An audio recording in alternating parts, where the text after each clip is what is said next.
sickness with a brickness. It's time to get the thickness here in week number 2 of the NECC. I'm the Hail Monkey Man in the booth alongside who's never off the mark. It's Mark Swan coming in strong, and we're going all day long. It's going to be some good old Valorant here on the NECC 2B stream. Glad to be able to have you guys with us, of course, and also being alongside yourself, Marks. How is the beginning of your week going? I want it unfiltered. How are you feeling?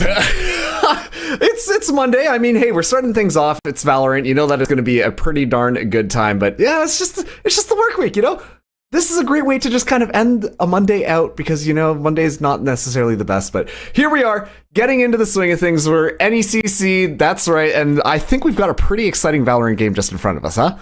Yeah, this one is going to be awesome, but it's going to a couple of teams that started off a little bit different in week number 1. So we can be able to see them. It's going to be the Nova Nighthawks Violets here in the Navigators Mid-East Division going against ESU Warriors. So little bit of a different kind of start here, Marks, as the ESU Warriors, they had a forfeiture, so didn't exactly get to start off their league play strong and just a little bit too afraid of Ottawa Red. But opposite of that, Nova got a 2-0. The first one nearly went to the entire distance into OT with a 13-11 and then 13-3 dominating second map. But that sometimes all comes down to our map pick bands. Maybe that second one was just kind of all theirs, but we've got 3 fun maps we're going to be able to see today. Maybe the third one will drive our observers a little bit crazier. Yeah, I think that our map series is going to be extremely interesting.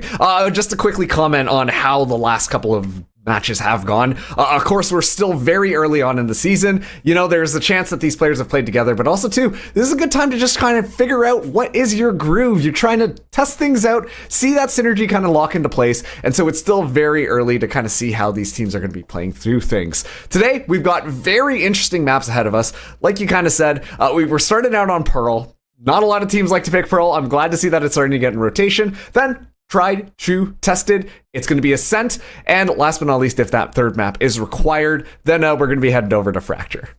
Yeah, this is going to be I love teams that are unafraid of really kind of getting into the mix. I know that Pearl really isn't new at this point, but, when compared to the rest of the field, it feels really, really new. We do get a comfort pick going over into Ascent, but Pearl, I've been falling in love with that map all over again, and it's going to be our first one here on the docket. And first choices, we actually get to see going over to the Nighthawks. So with as measured of an approach as this team tends to have, especially because their esports program is just so darn good. Got to think that they are going to be bringing us some interesting aspects. I do love the control, the kind of the velocity you can create moving between different the separate sites. Especially it depends upon if we have the Airbnb rent battle going on in Plaza, because mid creates so much havoc dependent upon how much you really value it. If no one really fights over mid, it kind of gives up that open lane to go between A and B, but often that becomes the site for many a battle.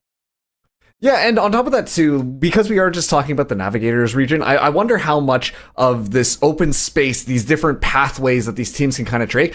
I imagine that we're going to be seeing a lot of different variety and a lot of these approaches going in there. It's entirely possible that things are going to play out exactly like how you said. Who knows? Maybe we're going to have this crazy battle on A side all the time. It really just is going to come down to how these players want to approach Pearl. And because this is a little bit of a newer map, not as new as Lotus, of course, Lotus, you know what to expect there. Chaos. I do think that Pearl allows for quite a bit of room for chaos as well. Just based on how that map is kind of created, taking mid can basically open up either site and allow you to go into the defender's spawn as well. So there's a lot of options here, but we're going to be loading in, and let's take a look at what some of these agents are going to be here. Yeah, I am most interested, and I'm going to be answered almost immediately, what controllers we were going to see brought onto this map. And, Viper Mommy really coming in hot for the Nighthawks, but you do also have the control. That's actually one of my favorites, is seeing the Omen play, because there's still a lot of extra movement that you can bring into Omen, can delay a lot with that dark cover. But the Duelist entry, I like this, and it's going to be weird. We're going to have a lot of different agents coming out here. You got the Neon slide in that will be pushing up with the really execute between the breach and the fade for the Nighthawks. Opposite of that, you've got a Jet and a Phoenix. That is a very hyper-aggressive sort of standard to really kind of set it, especially moving into a map like Pearl. I'm interested in how they can be able to kind of find control with that. If you're not hitting off of those blinds and those curveballs and then coming around corners and really popping heads, that particular agency might actually fall. But that's also what the ESU Warriors, maybe they're all about just swinging with claymores, going in just heavy as possible and be able to really kind of put the foot down early. Also, check out this comic book shop. This is so nice. I wish I could be able to show you. I wish I could get some of those charms. Get a little Valorant logo. Maybe even the gold one. Or wait, is that a send? I can't really tell. It's a little bit pixelated. But regardless, you raise an actually a very interesting point with that double duelist composition coming in from the ESU Warriors. To me, especially two starting out on our defense, that means that they're going to be pushing out as aggressively as possible. Take a lot of space. That's what duelists are meant to do. And actually, we're being teased with that on the defense already. They're going to be running right smack into the Nighthawks. That could be a little bit dangerous, but you know what? That's the whole point of a duelist's kit. So let's see which ones are going to come out on top of it, as we do see the Nighthawks get themselves set up. T-Mill is either going to be the first to get a kill or first to die, and they're trying to be able to get out of there in a hurry as the fault line already punctures out and is trying to punctuate right through the column and throwing a lot of curveballs. You actually have the Jet smoke that goes forward to be able to save Soulshine, who was really stuck on an island. So neither one died. T-Mill got real close. 8 HP in a dream as they do get the heal up, and eventually First Blood goes over to Slow Motion Puffer as they do take down the Fade. Big trade come out, but opposite of them as their breach will fall. And this is some agency on the back end as well, as you do have the long-term flank Luminous Knight coming through, and now you do have a push through on that, so the double swing will find Matcha onto the Knight as their shield will drop. But that's the defense trying to be able to find some numbers, and this attack right now is kind of stuck here in the market, in the club scene over in this corner. Yeah, the fact that they're able to deal with that flanker is actually massive. For a second there, ESU really just kind of sandwiched them in, so they would have to force and make their way onto B. But the reason that they've dealt with that Omen, now they're able to comfortably rotate over to A, especially to having Slow Motion Puffer, be able to move a little bit quicker thanks to that Neon pick. They should have enough time to get themselves set up and at least get the spike down, but ESU is just on the other side ready for that retake. Plan will go down. They're going to have a few people out hanging out in the garden for a little tea party, and with only about 15 seconds or so remaining, it looks like they actually do get a wall bang onto Epic Oblivion, so they will be sent all the way to there and more, as Plant will be ticking away. They have the Neon hanging out just around Hut, seeing if they can be able to find anyone lurking. Soulshine's going to come around from the corner. It's the two duelists that had first contact in the first place are now the last one still alive. Will not be able to find that swing with only about, 18 HP. Slow Motion Puffer should be able to have a free shot at Soulshine, but they also are going into a triple coverage, triple swing, and only a classic in their hopes and dreams. They're looking to just be able to pick up that ghost, but it's just not giving them anything. So as 3-0, 2-0, no goes for the Warriors. It's going to be the Nighthawks that will find round number 1.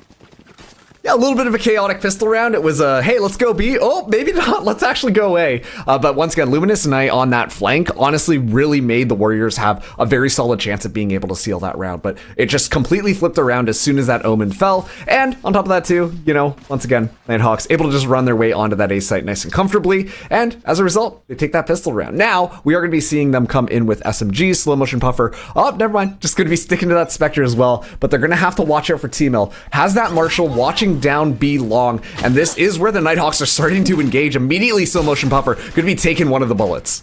You know what, they're able to get those big buy-ups onto this second round, and that's what saves their life, because C-Mill was able to just put a big cavity chest hole into him. They're trying to find even more. Matcha takes down Soulshine, and that's going to be Slow Motion Puffer. They finished the job, but Matcha finds even more. Matcha Moss, and right-click Dreamer. They're trying to be a schemer with it. No, they have a Aftershock that's going to push away Knight, so they don't get to enter forwards, and they're constantly dealing with this talk screen, and now being captured with both. The Prowler is pressed up to go into connector. They don't clear corners, so you still have two hanging out danger close, but the danger's all here as 4 of the Nighthawks are still alive. A little bit of fault line going to be coming out there. Nice and easy for Cutie Pinky. Now, Luminous Knight just on the point, has to walk out from the storm grenades, and Matcha is going to clean that one up. A nice, easy round for the Nighthawks, as 4 of them are still alive, meaning they can carry that into the next round. So one thing that I've been seeing a lot of recently, Marks, is teams until the 6.0.2 patch comes out to change up Stinger. I don't know if it did yet or not, but if and when it does, that's going to make that particular weapon a lot more expensive. But that has been a big eco weapon that even if you're on the losing side, seen a lot of teams buy up into that with a light shield. Didn't see that this time around. I wonder if we'll be seeing that either later today with other teams. But it's one of those things that gets kind of weird. We will have a couple of rifles. We will have marshals as well, as the defense of ESU Warriors is trying to find some big value with some bigger guns. Yeah, and quite frankly, the Nighthawks, they played that one so well that they're going to 100% go for this bonus. You know that basically Slow Motion Puffer is going to be the only person who doesn't really have a weapon, but as long as we do see the Nighthawks play it a little bit closer, take away that advantage that those rifles are really going to give, then I think that they still got a very solid chance of attack. The Viper Wall is already deployed as well to try and throw a couple of wrenches in this defense, but look at that. The ESU Warriors, they've completely moved themselves over to that ace side, leaving middle nice and wide open, so the Nighthawks, they should be able to take a little bit more space if they are confident enough to go in and take it. Yeah, and that's a hard read onto talk screen placement. Sometimes you can use that as a feint, but also I'm going to go back to how you disrespected my Frenzy. What do you mean doesn't have a weapon? What in the Listen, world? at that point, you might as well buy a Stinger, is all I'm saying. Aw, just hurtful words. Okay, well, they do have a lot of extra space, and it is going to be their Viper that was left behind for all of an extra moment to make sure that they kept and played as decoy, but it's been too long. So even this group is finding some extra worth to move over to B site. So, hey, everything getting flipped back to it. And it looks like that we will have defense receiving as the pressure is coming on, and that's going to be team building is dropped by Maddie. And they're going to put their gadgets down. It's going to be a nice hold from Long, but it's still 5v4, and they have the better weapons, you would think, but the Spectre's able to get rid of Luminous Knight.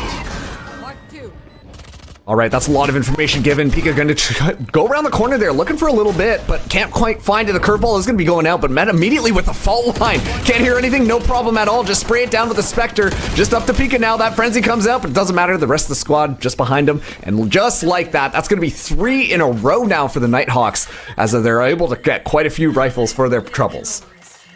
We get to see, hey, full Vandals. That means that we go straight into the bonus.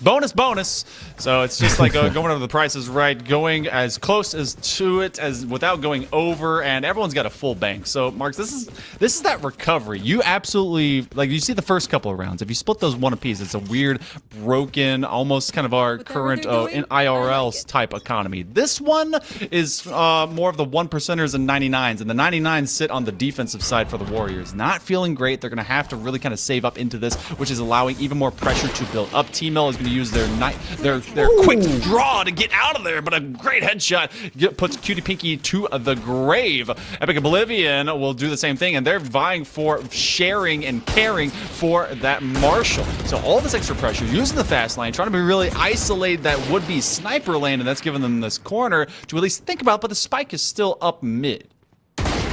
Slow Motion Puffer just waiting for T-Mill to swing around the corner. Has that Vandal trained, perfect crosshair placement. That'll get you all the way up to plat. But never mind, Maddie's the actual one who's able to secure that kill. And now the retreat order is given. The Nighthawks are going to be moving themselves out. Keep in mind, though, quite a bit of their utility has been utilized on that B site. And so if they're going to be moving into A, they're not going to have a lot to engagement. Thankfully, a lot of the Warriors are still on that B side, so they shouldn't have too much trouble as long as they just walk in and, you know, get that spike down. It's looking like another solid round for the Nighthawks here. And the ESU Warriors, they overplayed their hand a little bit. Maybe because of that gun disadvantage, they thought, you know, we just got to throw as many bodies as we can at it. But this time around, it didn't work in their favor. And the Nighthawks will have plenty of time to get themselves set up. Yeah, that kind of happens into this division.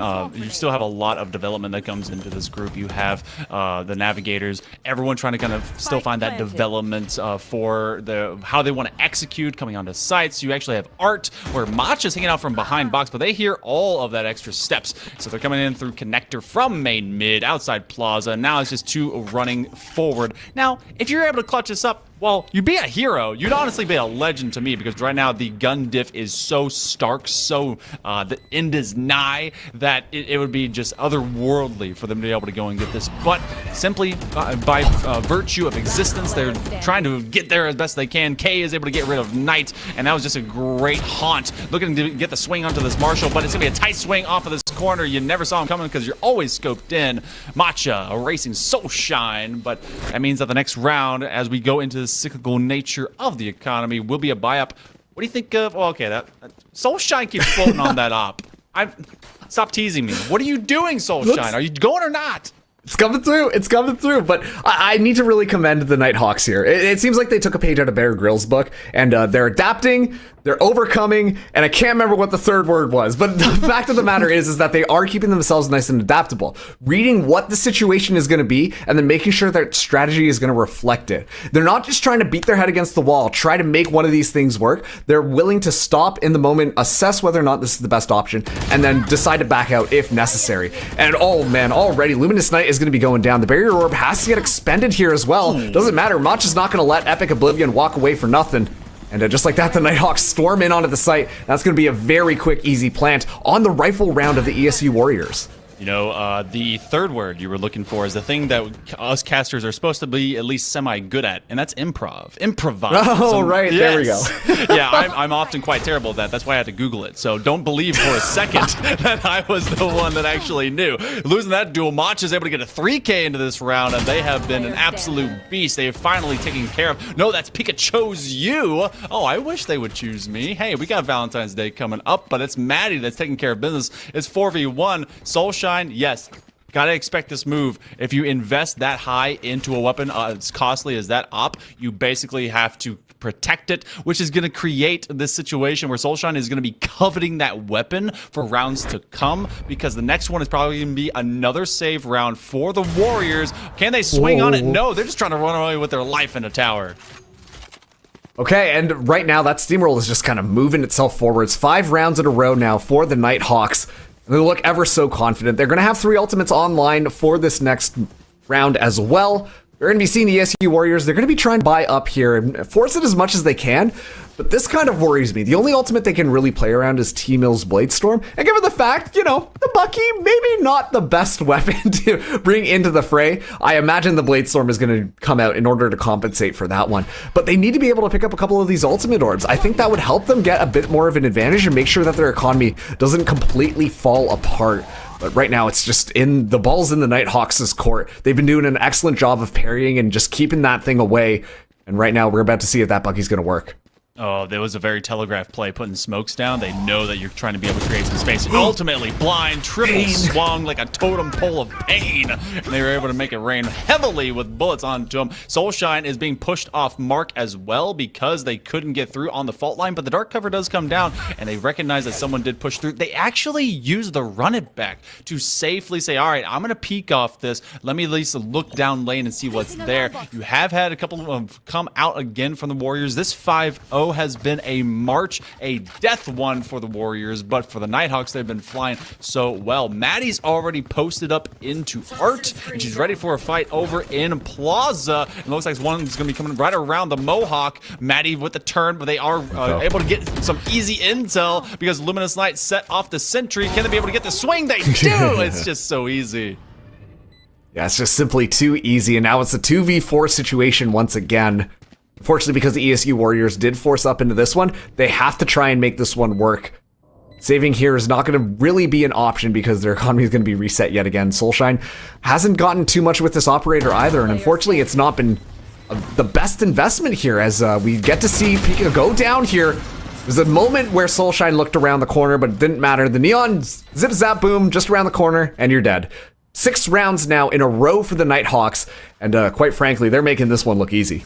Marks, are you hired to do like onomatopoeia for comic books? Because that was, I would follow that all day. Zip, zap, boom. Like, yeah, man, beat them down. That's good. Okay, I like Gotta keep it real, you know? yeah. So far, it's been pretty real, pretty stark, as the Nighthawks have really cast a shadow over the Warriors' efforts. This defense is feeling it rough. You actually have a couple of, we're sticking with shorties?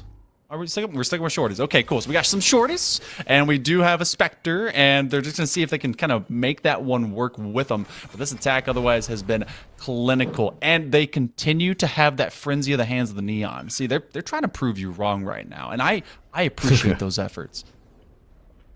And look at this, Epic Oblivion actually hanging out inside of the smoke. Gonna be the Rolling Thunder coming in, a match with the Overdrive as well. Who can see anything? Definitely not Epic Oblivion. Still somehow alive despite the fact that the team has more or less gone through. Tries to make that one work, but there's just too much pressure with that double swing. Maddie able to secure that kill, and now they're just going in there. Pikachu's you. Oh, that's just absolute pain. Slow motion bumper can't get anything off there, but it is finally compensated. A little bit of a weirder round there, but the Nighthawks on an unconventional just A-side attack. Make that one work. 7 rounds in a row now.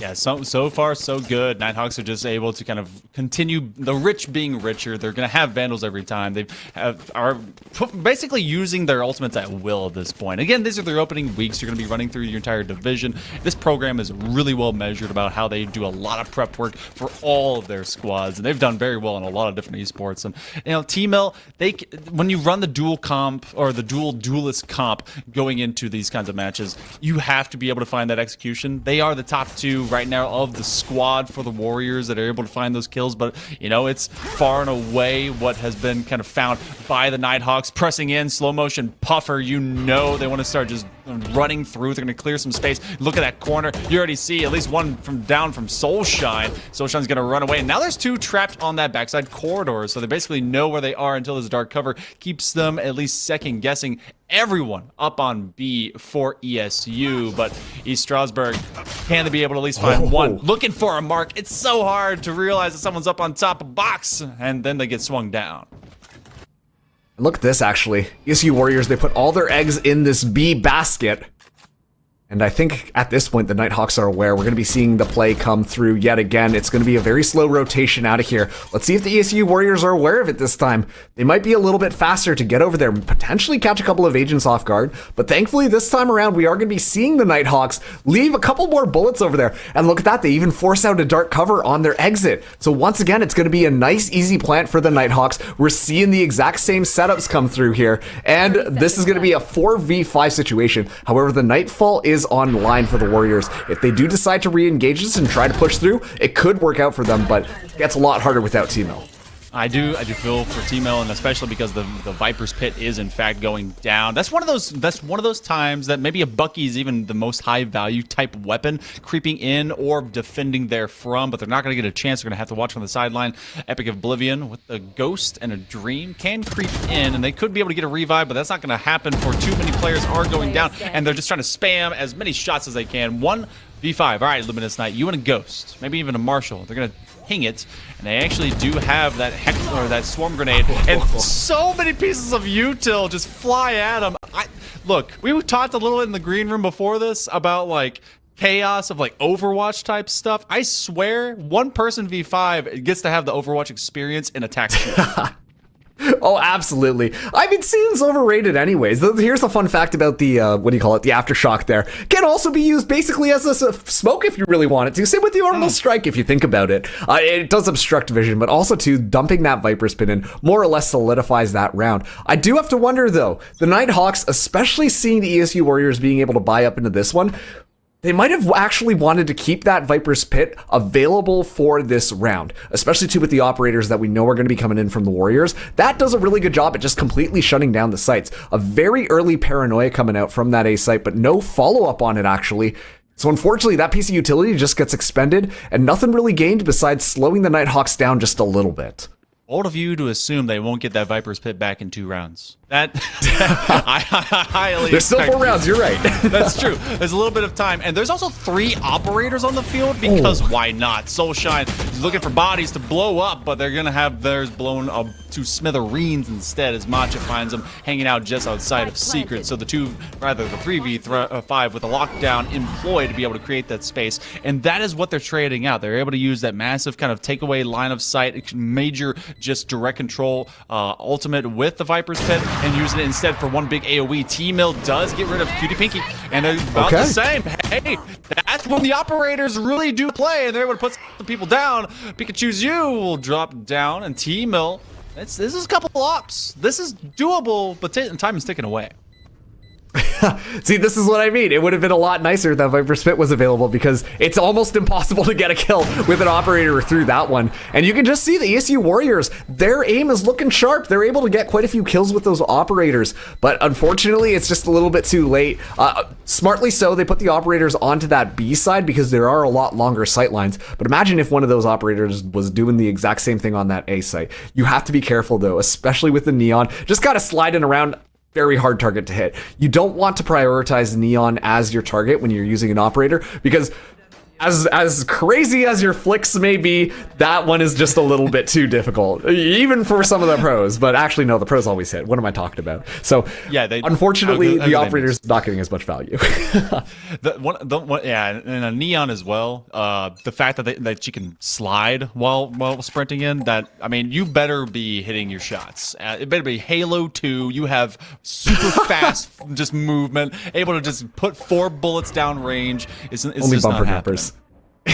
Bumper jumper gang, rise up, okay? Been years. Oh, right now we do have operators that are stationed actually in crisscross applesauce right up this lane. You are watching that direct corner coming out of club, and Epic Oblivion is just waiting for the Neon for slow motion puffer. Are they going to get a blind to come out of this? Because they're just waiting. The breach blind will probably clear some of that space, as you have one off angle and T-Mill that may not actually get blinded, as they want to put them away from initial contact. Slow motion puffer, if they continue to expose that shoulder, may get put in the grave by a couple of bullets really fast, turn to Swiss cheese, but that's being done to Matcha, and Matcha's been their leading killer. So that actually puts a lot of value off the board early for the Nighthawks. And keep in mind too, this is one of the reasons why it's difficult to just solely rely on Viper smokes on Pearl. And it's because of what we're seeing right there. The fact of the matter is you can't have those smokes go down without really exposing yourself, and that could be a little bit difficult. We are now seeing a couple of picks found on mid is going to call for the execute, because it did actually force a couple of rotations around here, and those operators not getting as much value now that they are forced back. And thankfully the Viper's wall is able to do more than enough to be able to zone things off. T-Mill with an uncharacteristic miss goes to the classic, able to find the headshot as well, is now going to rescue that Vandal, and this might be a good round for the Warriors. Oh, but Maddie has been absolutely fiendish. It's a 1v1. This is the best chance that we've seen for the Warriors in the entirety of this, and they're going to try and wall it straight up, and they get the revive, prioritizing life over anything, shooting straight through bricks, but that's going to be a 4K as Maddie is able to at least start searching for the ace. Swarm Grenade goes out, they pick up a Vandal, and now no longer will they be in that, but it's going to be 5 over to Maddie, and off the revive. I guess it doesn't count as a true ace, but you know what? It's still 5. So Maddie going absolutely ham to get 10 for the Nighthawks. Yeah, Maddie now matching slow motion puffer, almost close up to Matcha, as we've only got 2 more rounds left in this half. It's been flawless 10. We are starting to see a couple of, honestly, gems come out from the ESU Warriors defense. Specifically, right now, the Epic Oblivion as well as T-Mill holding those lines with those operators has looked extremely well. Unfortunately, their economy is not going to be shining too bright, so they are going to have to go onto that half buy. But it doesn't matter. Nighthawks, they're interested in moving fast onto this A site. Unfortunately, the Haunt goes right in between the walls, not going to be able to find any information whatsoever. But this is a very dangerous swing that Pika is going to be doing. No, I mean, he got some information. They're not glitching in there. So that's good. They're just not breaking the rules. So a Pikachu's you is able to at least get 1, and that's going to create quite the stun off of the bolts, and that is going to be a slide that will be punished. Matcha finds Luminous Knight as well, as a lot in the kill feed is presented into this corner. Off the swing, Epic Oblivion, you were talking about them being kind of that shining light. They've at least put bullets down yard, and that's going to be the Prowler that puts them away. So they are blinded, or at least nearsighted, but the T-Mill's here to support them with the Blade Storm. 1 blade in a dream. Got to be able to hit that one with a precision shot. Otherwise, it's pretty much done and dusted. That one, 3v3 off the rotation. You got to think that they're not coming back. They're holding this position, but this is actually giving a lot of rotational space over to the Nighthawks, and they may be able to, with just a sprint, they're probably going to be able to run this one down for free, get the plant off, and this is going to be a tough retake for the Warriors, because they're still operating with the operators, and those are kind of a rough weapon. They almost did it last time in the 2v2, but they're going to have to do it from long off box. And what's actually going to be extremely difficult about this is the fact that Viper and Killjoy are still alive. That's plenty of utility to just make sure that they can deny plant and really just waste down the clock. And that's going to be extremely annoying to deal with. right now, the Warriors, they have to push into them. They have to find those picks if they want a chance at being able to get this defuse off. Sentry is being a bully to T-Mill. I feel it. Oh, but dropping a headshot straight on the K. Didn't matter if it was an operator or not. T-Mill is able to find another one. Matcha drops as well, but that swarm grenade making for the Nile. It's actually going to come up a bit short, and that one will have just enough time remaining if T-Mill can secure it. They actually stepped a little bit too much. They were too sure of themselves. I tend to look at the ground. I'm like, all right, am I clear of that? Nope. All right, let me move. The bomb does in fact go off. 11-0. The Nighthawks looking very, very clean today. T-Mill has been able to lead their team as best as they can, but right now, I mean, you know, best case scenario, we could be able to see maybe the final one stolen out. It will be a real rifle round for the most part. Soulshine does have their run it back, and you can't win the entire the game off of the first half, so there's a chance. Just depends on the percentage you're talking about.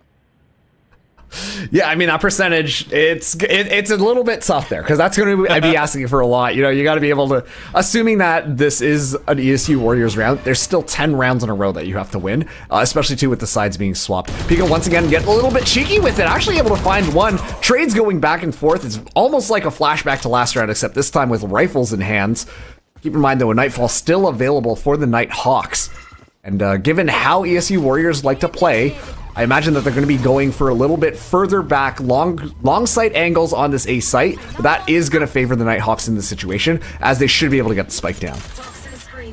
Play coy. They're going to put the Prowler all the way up into that connector, and that's going to keep actually Oblivion at bay. And T-Mill does find an exiting K as bomb is down. This 3v2 headache, if you will. They actually do see a couple into those separate cross lines of fire as they use the running back to do so. Oblivion is going to put this wall down. This is going to be clutch. They actually have free space, and this one could be huge. Warriors find a way, find a round, and they're able to get around these Nighthawks, and they get everyone down. So you know what? Congrats to ESU. Enjoy the momentum, enjoy the moment, and then we're going to flip halves. Yep, and now it's going to be going around. Still, honestly, a really great round coming out from the Warriors. A very smart read, and a little bit of misplays coming in from Maddie with those lineups. Unfortunately, those swarm grenades didn't quite meet their mark. And on top of that, too, the fact that Epic Oblivion was still alive, that's a nice, easy barrier. Or, yeah, who needs anybody to come in on a site while we're defusing? Just keep them out here. It'll be great. So, honestly, just a really smart play from the Warriors in order to close out that half, getting their first round on the board.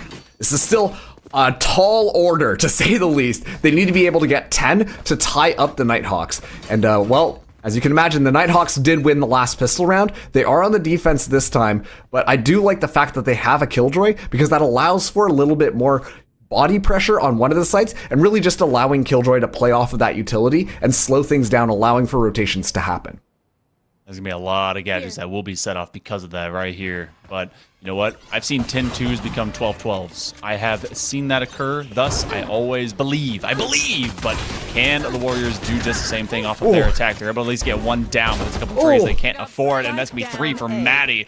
Look, you said that they would have control as long as their gadgets. We're going to start trolling them. They're looking for the ace, and you know everyone's pulling off, backing off. T-Mill is going to do a one-on-one with a right-click feed. Do it, yes, they will! Able to make a nice quick dink. They sink them down. That's an ace to start off the next round. Second half. And it's now game points over to the Nighthawks. And that's why it's so difficult, especially on that pistol round, trying to make sure that you understand the fact that, what do you call it, you don't want to push into Killjoy utility. It's just, you're not going to have a good time. Whether or not you're going into the Swarm Grenade Blender, or, you know, you're just hit by a alarm bot and suddenly you're vulnerable, a couple of pistol bullets and you're dead. You just don't want to do that, especially on that pistol round, unless you're extremely confident and have utility to clear a lot of that out. The breach could be the answer there, but unfortunately it's just simply not enough. Now the Warriors changing up the strategy. They're going to be going down to B. Slow motion puffer up top with a Marshall. Can't quite secure a frag, and so that's going to give up a lot of space to the Warriors just for free. The Viper Wall has to come out in defense, as well as quite a bit of fade utility to try and slow them down. Prowler gets extended, but that is a little bit of information for the Warriors on attack.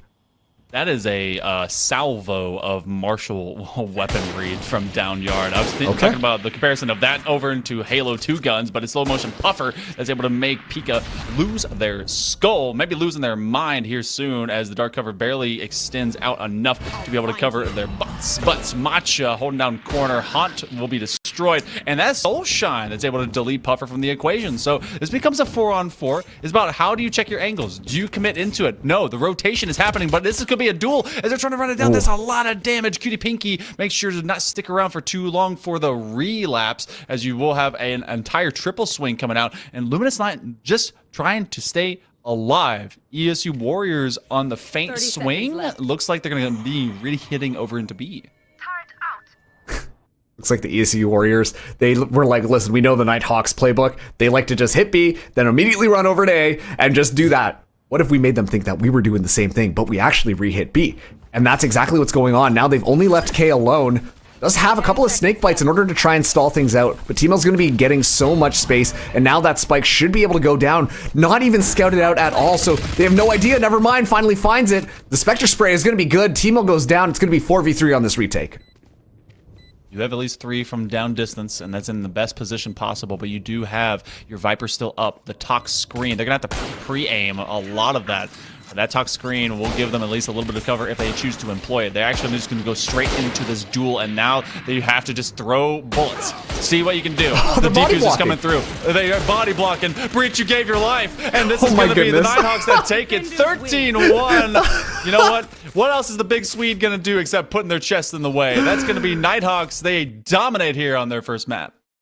I had to think about that one for a second because I'm like, why are they just standing there? And like, we didn't even see them spray bullets through. So it's just like, that's really interesting. And the fact of the matter is that, yeah, they were body blocking because the bullet go through person, not going to do as much damage to second person behind. And so the defuse is able to go off. But honestly, what a clinic being shown on Pearl from the Nighthawks. They looked extremely good on that attack. Of course, we didn't see as much of them on the defense, but you could tell that they were definitely cooking some stuff up there. They've got a lot of really interesting strategies, and you can tell that this is going to be a team to look out for.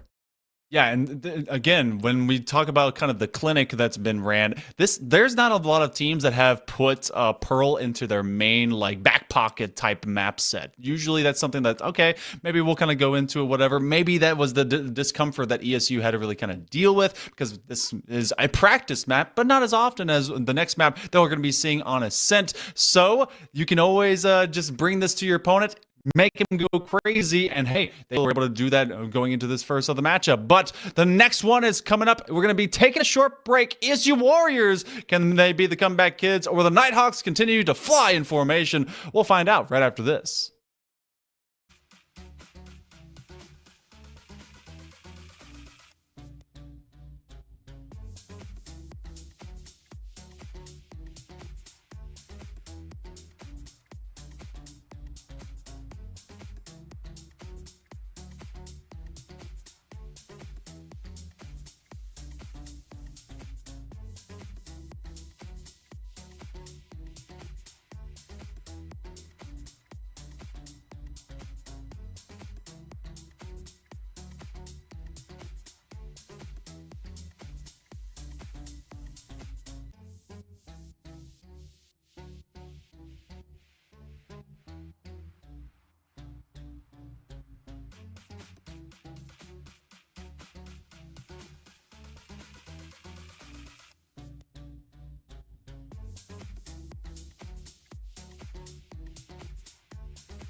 Welcome back, everyone. We're getting ready for our second map today as we're kicking off Valorant for this awesome week of NECC action. Again, I'm Hail Monkey Man inside the booth alongside Marks, and you guys just saw a dominating performance by the Nighthawks. I need to know, Marks, like, we're going to be getting into the second map. There's a lot of mental reset and resiliency that players kind of go through when they go between games, especially when they are ones that don't really go really right. What do you expect kind of maybe from coaches and crew? Like, what kind of sits with you to really kind of get yourself into a better mindset, especially after a loss?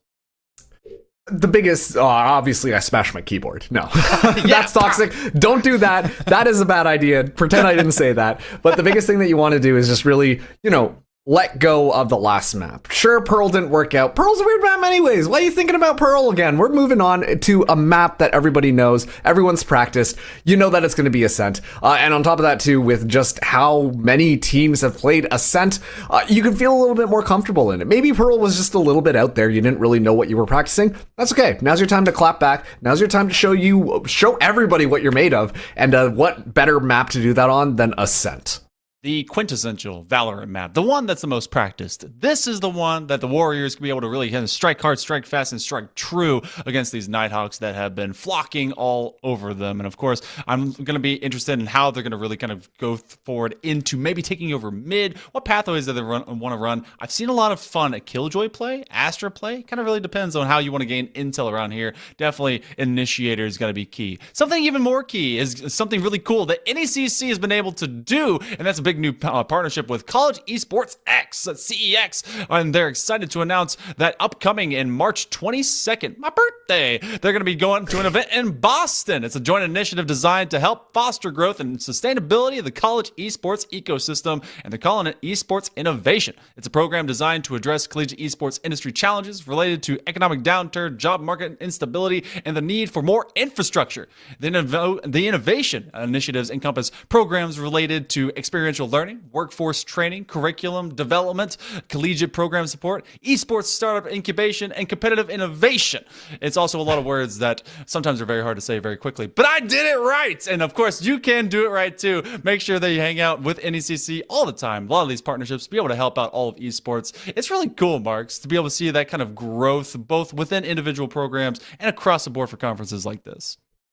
Yeah, and that's the big thing too. Obviously, we're talking about collegiate Valorant because we're here in NECC, but the general idea of esports in general, there's a lot of infrastructure issues that kind of exist and a lot of opportunities for people to kind of come in there and show them what's up. But once again, amazing initiative. Let's bring it back to this map we have in front of us. It is, once again, Ascent. We've got pretty interesting stuff happening here. We do actually have a couple of subs coming in, so we are going to be having Kazmisu come in for Soulshine, and we're going to have Spicy Lemon coming in from Cutie Pinky, meaning that both of these teams are swapping one of their players out. So, yeah, you know what? The last map went a little bit sideways, so why not go long ways and be able to get some different players working out? This is going to be a flip of the halves as well as... Actually, it's going to be more of the same as the attack continues to be the starter kit for the Nighthawks. I like that they're keeping with... I guess...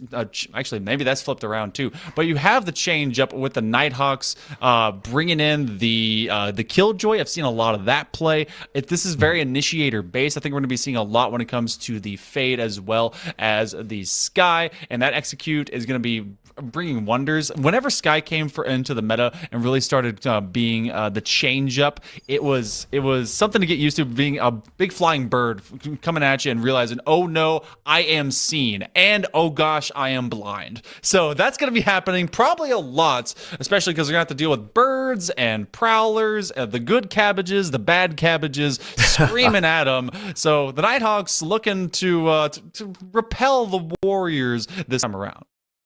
Yeah, and it is actually kind of interesting. We're seeing a Brimstone as well as a Breach come in for the Warriors, which is a little bit unconventional, specifically onto Ascent. What this says to me is that they're going to be relying a little bit more on very isolated smoke positions and then moving in very quickly. Use that Aftershock to clear something out and then play off of the flashes in the fault line really to engage. A lot of that Breach utility is just to clear out corners and really make sure that you don't have to check certain areas, allowing your duelist to kind of excel at being a duelist. So I'm curious to see how that synergy is going to work out, especially with Teemo locking in the Jet once again. And let's see what's going to happen here. But of course, like you said, Nighthawks starting out on defense. Yeah, I think T-Mill has a bit better of an opportunity to really shine on Ascent, because I think that Jet really is able to utilize the verticality, especially in the push-in for some of these updraft positions, especially going on top of Jinny here on main A. It looks like they're going to be running to that. Prowler's going to go through. Maybe you'll be able to get one blind. There's a little bit of damage put out, but Frenzy Gang, yes, continues to be real. They get 2, and that's a big deal. March, you gotta believe in that. That's a real weapon right there. Wow. Okay, the Nighthawks immediately turn this one around. 4v2 now onto this retake. Only 2 members left, and they're both onto site. They didn't even have time to set up for this post-plant positioning. That's a lot of information given, but I don't know that Cosmisu is able to do anything off of it. Guiding Light can be tossed out first. There go the relay bolts as Slow Motion makes their way in, and just like that, it is a nice, clean sweep up. So fast did the Nighthawks swoop in, denying the ESU Warriors any time at all to get themselves set up, and finding so many picks before that spike even went down. And the guiding light going through and that bird dying in the corner really was of no issue, no consequence, as they were able to just find the mark, be able to get onto site and take down the Warriors, and even with all the pressure they kind of pushed up with. And that was kind of, you know, what you want to see on these regular executes. This is a very measured, very practiced, pragmatic style of map, getting through these kind of really funneled corridors and then being able to just execute in quick turns of space. You see that on B. It looks like we will see it on B, because that's where we be right now, as the Nighthawks are. They have their gadgets set up in the right spot. That's your toaster bath, just set up ready for, as Killjoy is way deep on B site. But Spicy Lemon isn't cleared, so Spicy Lemon now as that new sub in. I want to see how they may be able to take on this so good. execute, but they're running it down. Oh, it's so good. Oh. Lemon able to find 3 off that swarm grenade, just uses the sheriff to pick up the 4th, and now T-Mill, the last person standing here, and the team is allowing this ace to kind of come through if Lemon can grab it, and it is going to be the case. And yeah, this is the problem. If you are the Warriors, you try to run in onto that B site, that is Killjoy's home. You're going to be running right into all of the utility known to man, and you're probably not going to have a good time. And quite frankly, that's exactly how that second round went. Yeah, that site is going to be more well defended than the house in Home Alone, and Home Alone 2. Just so many separate traps right in front of you, and you're going to have to get around them, especially because they were running through a smoke and they went straight into the swarm grenade. So no one able to run away. All the damage just ticking down and just left into it's there. Thank you, Observer, just pointing out like, hey, don't go there. You're going to get weakened by the alarm bot, and now you're getting recognized that, hey, at least numbers or someone is here because of the guiding light. So lots of prep. You're going to see the early rotation. It looks like A site is going to be, at least for the moment, abandoned by the Nighthawks, as they're going to start to encroach around the Warriors, who are taking their sweet time to really start moving up into B. Actually, Slow Motion Puffer with this Marshall is doing a really good job at really keeping the pressure onto the Warriors. Even if they want to do back out, they're going to be met with this Marshall. And okay, now they know it is going to push a Slow Motion Puffer off of that angle, allowing for mid control for the Warriors here. But unfortunately, it still feels like their hand is being forced. They have to commit to this B site, and they're going to be walking right into more swarm grenades. It's going to be a repeat of what exactly happened the last round if they aren't too careful with this. And they've got plenty of time to be able to hang out with it, as you do have the recon dart that may go forward. They just got to see where's the best place for it. And that's going to be on wall. No one to really clear. And again, can they run a straight lane? Are they going to be going over the stairs? Will they be apprehensive? And all those get set off. But the Killjoy is actually just hanging out, saying, all right, come to me. I'm ready. I'm waiting. They have all of a classic, but they are cleared. And so the gadgets will be as well. This one, though, as K swings around corner, up onto the box. No, onto the wall. Pikachu's U takes down K. But that Spike's left behind. Now, T-Mel. Oh, making great work of it. Able to make a double swing as well, as both Slow Motion Puffer and Maddie will be dropped. Matcha, who was the biggest furious killer last time. Oh, the timing. They didn't see him drop into this 1v2. Both these Warriors very hurt. Making just one left, and they're going to be able to find the third. No bonus for the Nighthawks. Yeah, we don't want to see a repeat of what happened on that last map. The Warriors right back into things. And honestly, that was that fast level of execution that we need to see. That adaptability coming in from this squad. They recognize that the Killjoy trap is going to be set there. Simply don't go into it. And Luminous Knight did exactly that. Took the long way around and completely caught Spicy Lemon off guard. And with that, then, you know, sure, you got a Swarm Grenade slowing you down just for a second, but the rest of the team is onto site, and you're looking at a 5v1 scenario. The Nighthawks need to be able to rotate their defense around and make sure that they're just really capitalizing on some of those angles to close in. There were plenty of opportunities for them to be able to get something, but of course, it was a little bit of a gun difference as well, so we can't count them out just quite yet. The ESU Warriors, a little bit more confident, a little bit more wind in their sails, are looking to move in onto A.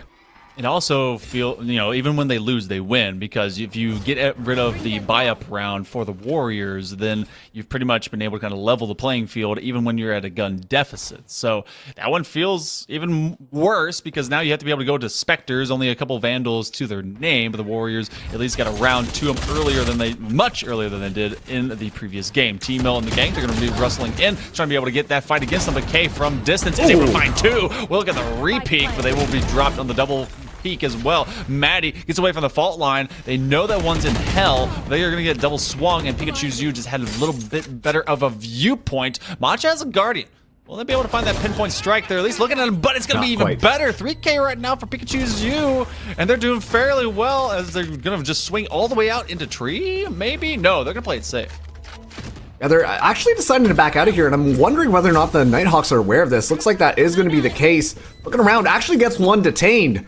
So that's going to really slow things down. Luminous Knight has to go for the peak, but Spicy Lemon able to find that one. Now Pikachu's U has to make this one work, but Spicy Lemon, once again, the turret as well as that Phantom. We're going to make sure that that is going to be yet another round one for the Nighthawks. A little bit of an expensive one, but they come out on top regardless. I'm wondering about that little corner back there. Like, I know that we didn't get to hang out with them in that corner, but what do you think that they had to sacrifice? Like, no, you go on. There's just not enough space for us both. Because I feel like there was in that corner. Just not enough. There definitely was, yeah. Yeah, so just an oopsie daisy, put a toe out, maybe thinking that they could bait him out, but it didn't play out. So Nighthawks will be at 3 inside of this first 4. ESU, well, let's see what kind of an eco they're rocking. They'll have some ghosts. They'll have a Spectre on the field, and you got to think that they're playing gun buddies between each other with that mid buy-up, but it could be very expensive. They can't get much. You actually may have a secret investment by Matcha, as they're feeling the pressure, hearing some a plurality of footsteps. Right now, that ult will stay in their back pocket, and it looks like they're going to be rotating off of ult orb and heading back over to B. And look at Maddie. Maddie's gotten so much room as well. We'll be also able to hear this rotate, assuming that that walk is still going to be happening. Yep, spots that one out, and this is a huge opportunity to get some very early frags in the round. Thankfully, the team is taking a look around. That's going to be the spike down, and that's actually going to be 2 for Maddie, as Slow Motion Puffer catches Cosmisu off guard. It's a nice, easy kill, as now the ESU Warriors only down to 2.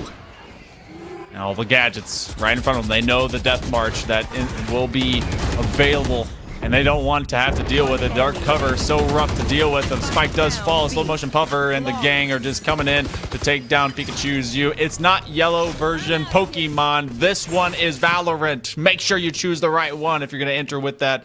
But it's going to be ESU that off the rotation. I like that idea. They've had immediate pressure. They're trying to be able to get that orb forward, and they nearly have a full stock. I expect this one to be a little bit more chaotic very, very soon, to be able for the Warriors to really bring and bolster that attack.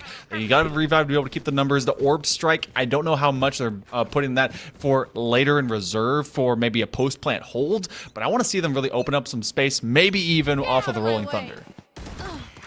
Oh, Blade Storm gets popped, and immediately so does T-Mill.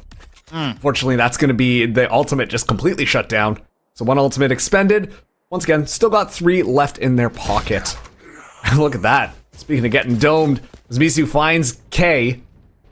Now, Epic Oblivion walks through the smoke there, actually is able to back out. A little bit of timing would have just gone completely awry as Luminous Knight storms onto A. I'm not sure that they're aware that Maddie is in the back here, and this could set up yet another fantastic opportunity for Maddie to catch somebody off guard. Never mind, Cosmisu comes out on top, able to get the Hunter's Fury online. This is looking like a really good round for ESU Warriors. Oh yeah, they got the Orb Strike, they got the Hunter's Fury. There's a lot of post-plant ults, but they're actually looking at expending either a Guiding Light or maybe even their ultimate in here in the Seekers. But Matcha looking for more. As I do see Pikachu's U over into Ginny. That is a rough position. That's gonna be some damage. That's gonna be taken down. Macho was stuck. Okay. They couldn't cross over. What a fantastic use of the Aftershock, and Luminous then finishes it off by taking down the second. So it's gonna be the Warriors that find another one. Awesome. It's kind of a weird navigation. They took over mid. We haven't seen a lot of agency of owning mid, which is really how they open up that space for those initial duels over in tiles from Cubby, and then they just moved straight over into it once they got the kill. And now off this attack, they're going to be running up with T-Mill and an operator, which is really just a girl's best friend over on that jet. So Warriors are really in the thick of things here on Ascent, much like we hoped they would be. Oh, dueling ops. Trading bullets on mid. Nothing quite found. And right now, the ESU Warriors, it looks like they're still interested in moving in onto this A site. They've completely cut noise. Don't even need to pick up the ultimate orb, given the fact that they've still got 4 online. Imagine a couple might be expended this time. Matcha in a great position. Uses these as the Seekers. Gives the information that actually the entire team is right there. The door's going to get closed down as well. Matcha just looking for an opportunity to potentially break it. Spike still not down. A lot of damage taken, and now the Nightfall actually comes in as well. Luminous Knight going to be using the fault line to try and make that one happen. A Shadow Step comes through. Matcha is able to pick up one, but it's going to be slow motion buffer coming in like Emperor Palpatine, just burning people to the ground with electricity. And even though the spike goes down, this is looking like a nice, easy win for the Nighthawks.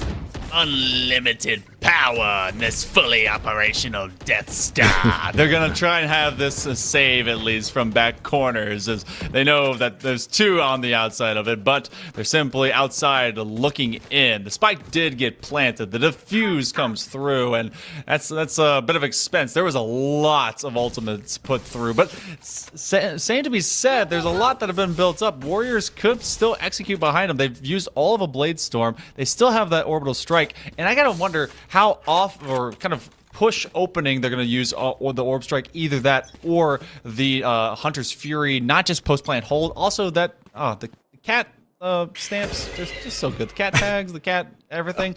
This is one of my favorite of all the packages they put together for this game. Gotcha. Cat girls are a plus. I'm learning things about you today. T-Mill expends the tailwind there. And actually, I think that might have given more than enough information to allow the Nighthawks to understand that the ESU Warriors are going to be moving in on B. Still, Killjoy hanging out onto the site. There's going to be a barrier orb expended there, but Spicy Lemon actually able to drop the spike down. Is able to find 2 before falling down, but the work is already done. And now it's going to be this 4v3 retake scenario, assuming that the spike goes down shortly.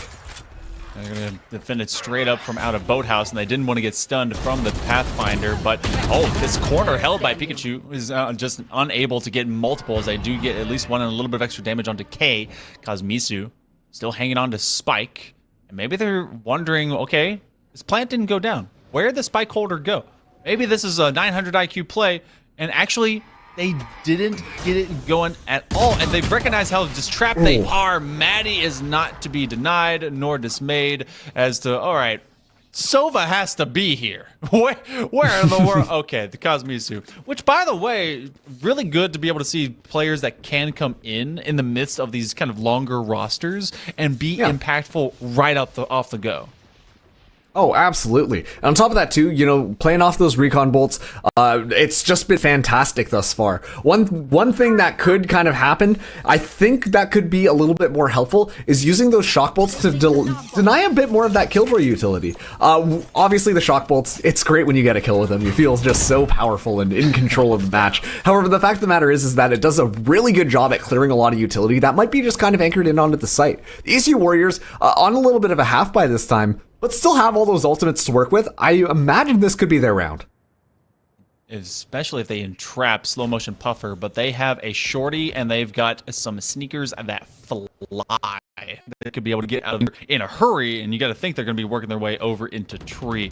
Just waiting for first contact to occur. Do they clear this angle? They get a lot of damage, but they get put to the floor. Kazmisu helps out with that. And it's going to be Matcha and one of their stone cold killers that does the same thing. The paranoia comes through, and basically a bunch of blinded sheep will be brought to the slaughter. Into this 3v2, the Nighthawks in not exactly at a point of advantage, but they were able to make it just the same and level it out with K. One enemy remaining.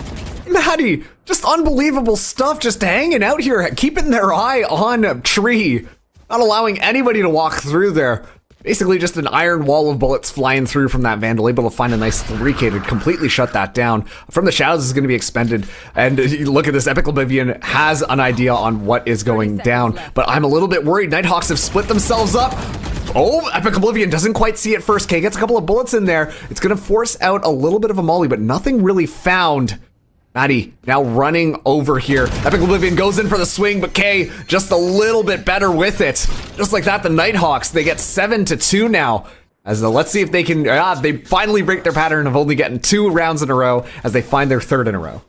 Oh, you get a feel for Epic Oblivion. They were stuck in a corner and they wanted to be able to just kind of move it through, and then it's an absolutely rude phantom comes through and starts haunting the house you wanted to live in, and then suddenly they are worried about what's coming to their flank from out of marketplace in case they were going to get run down by Maddie, and then just getting taken care of by K. So I like the pressure, and COD jumping from sometimes is able to find you at least a kill, but right now, back to business, 7-2. A little bit better in this first half for the Warriors, and Nighthawks on their defense have showcased, all right, they're going to be able to win these individual battles when they need to. Oh, it's such a good tether. That was a great trap. So everyone just kind of stuck in mid, but it just kept everyone around, and T-Mill is actually going to get the kill off of Heaven.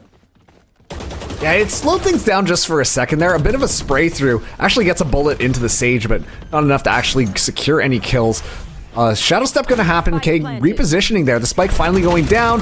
Information is given, but Pikachu's is able to snipe up that kill. Slow Motion Puffer is gonna be trying to break down this door. Hunter's Fury comes down. That's an absolutely disgusting headshot, Matcha. Guiding Light gonna be used on the site as well. Slow Motion Puffer goes through the engagement down to this 3v3. Hunter's Fury no longer available, but an Orbital Strike still is. It's gonna be the fast lane goes up, allowing for a little bit of a smoke screen, but they have to pop some of this utility quickly. Let's see if this is gonna force out the Orbital Strike. They're at least going to be able to get it to half. Slow Motion Puffer still holding it nice and close, but Slicey Lemon gets completely evaporated. Now Matcha in a 1v3 impossible scenario, just looking to whittle down the ESU Warriors just a little bit, but this is going to be their round to win as Matcha finds one on the way out.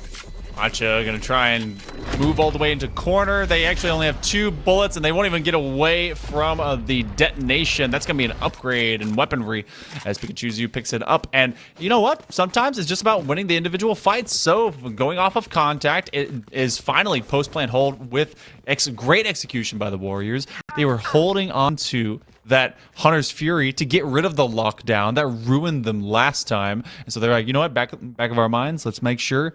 Don't use that in haste. Let's be able to get rid of that gadget. And hey, the patch update to be able to really hurt everything that Killjoy puts down with all of Sova's electricity is really paying off. So 7-3, a much more doable fashion available to the Warriors. We got 2 rounds to go.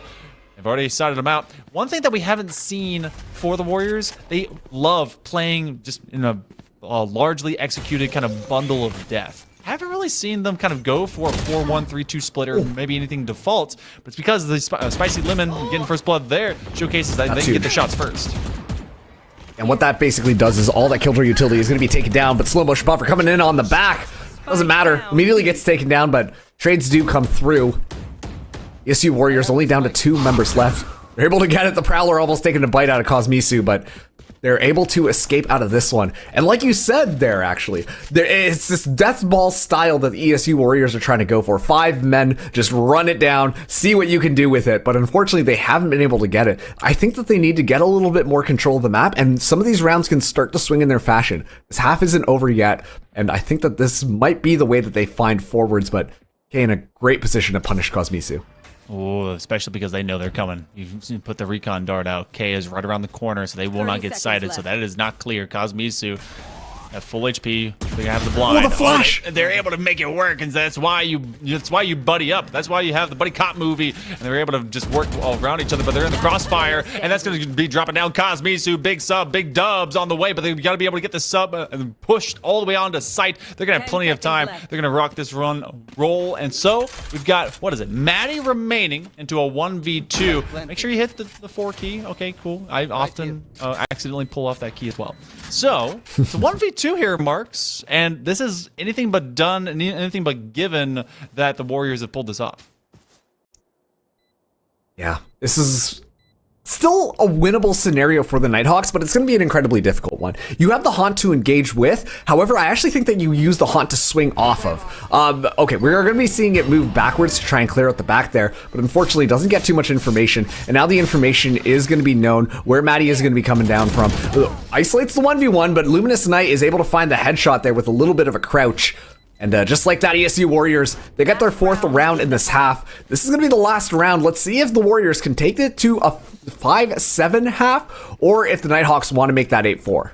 This is really painting a better picture for us, Marks, because looking back on Pearl, right? A map that still a lot of teams, a lot of programs really aren't well-versed into, and the teams that are, it's, all right, you've got this down to a science, and if you meet someone that's not prepared, you dominate them.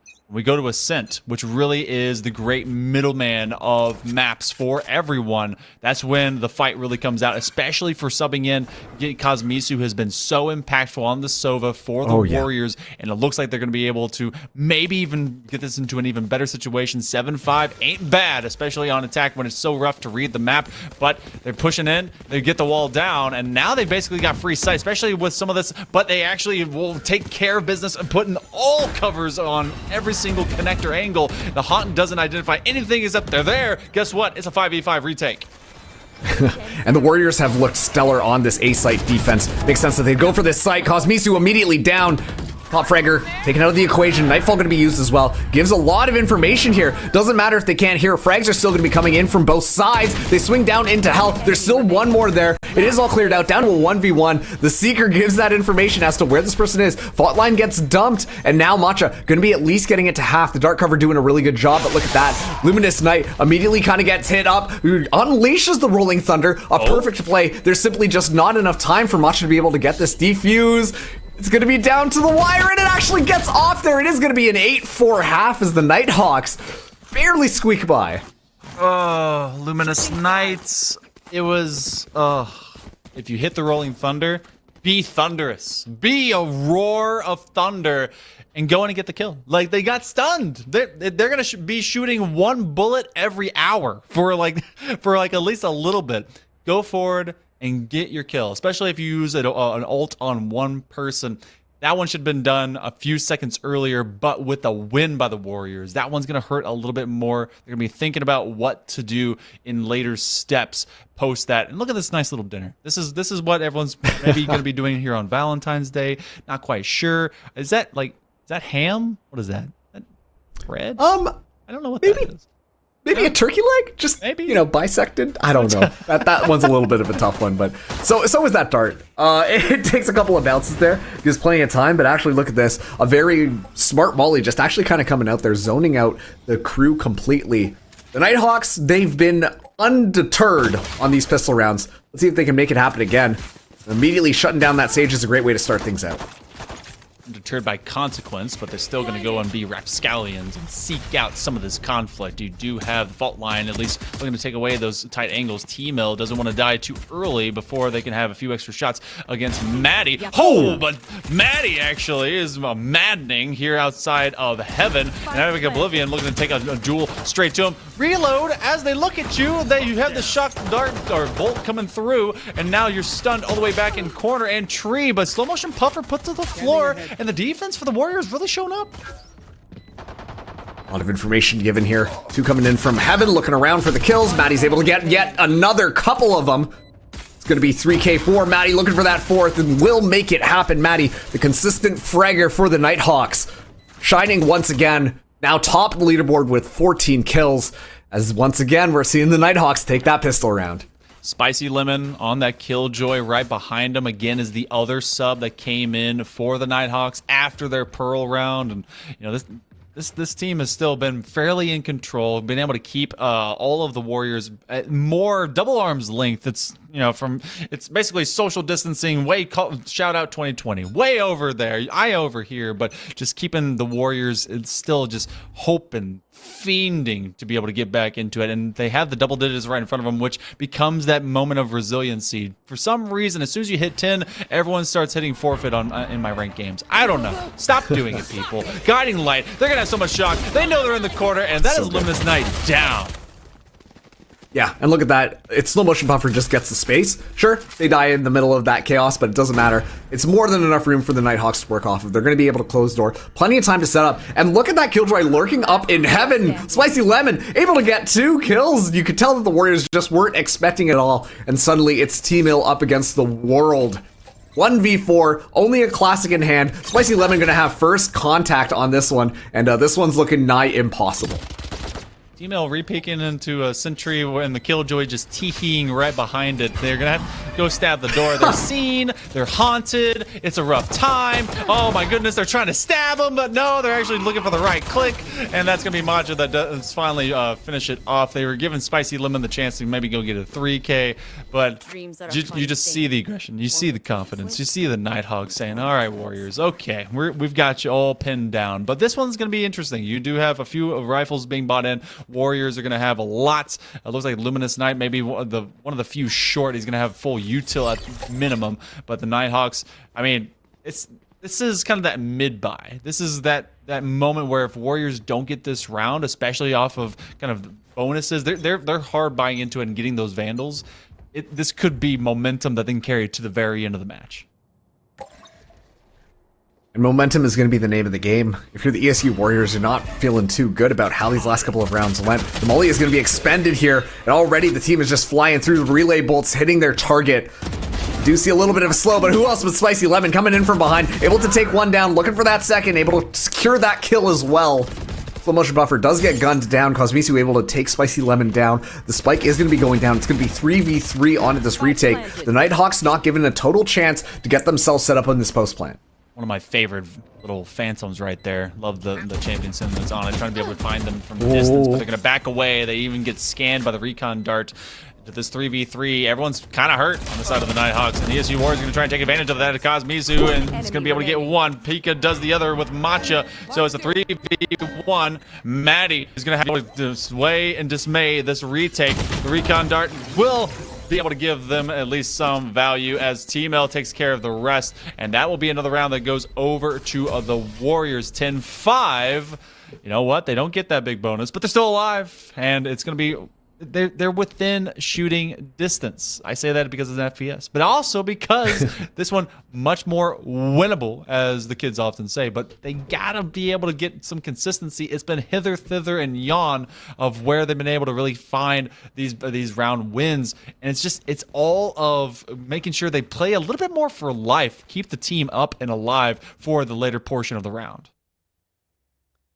Yeah, and on top of that too, the thing about the Warriors' play style is that they really are relying on a lot of those earlier frags. And I do think that they're doing a pretty good job as soon as they're able to get that one down. But look at this, actually. Pikachu's able to find one Cosmisu with the next one. This is setting up to be a very good Warriors round. And I do like the fact that they're very fast and moving in and making the space of the Nighthawks just completely get denied. Look at that. Epic Oblivion from behind. It's all coming up. The Warriors, the Nighthawks, now they're boxed in. A little bit of a half buy and not able to do a thing.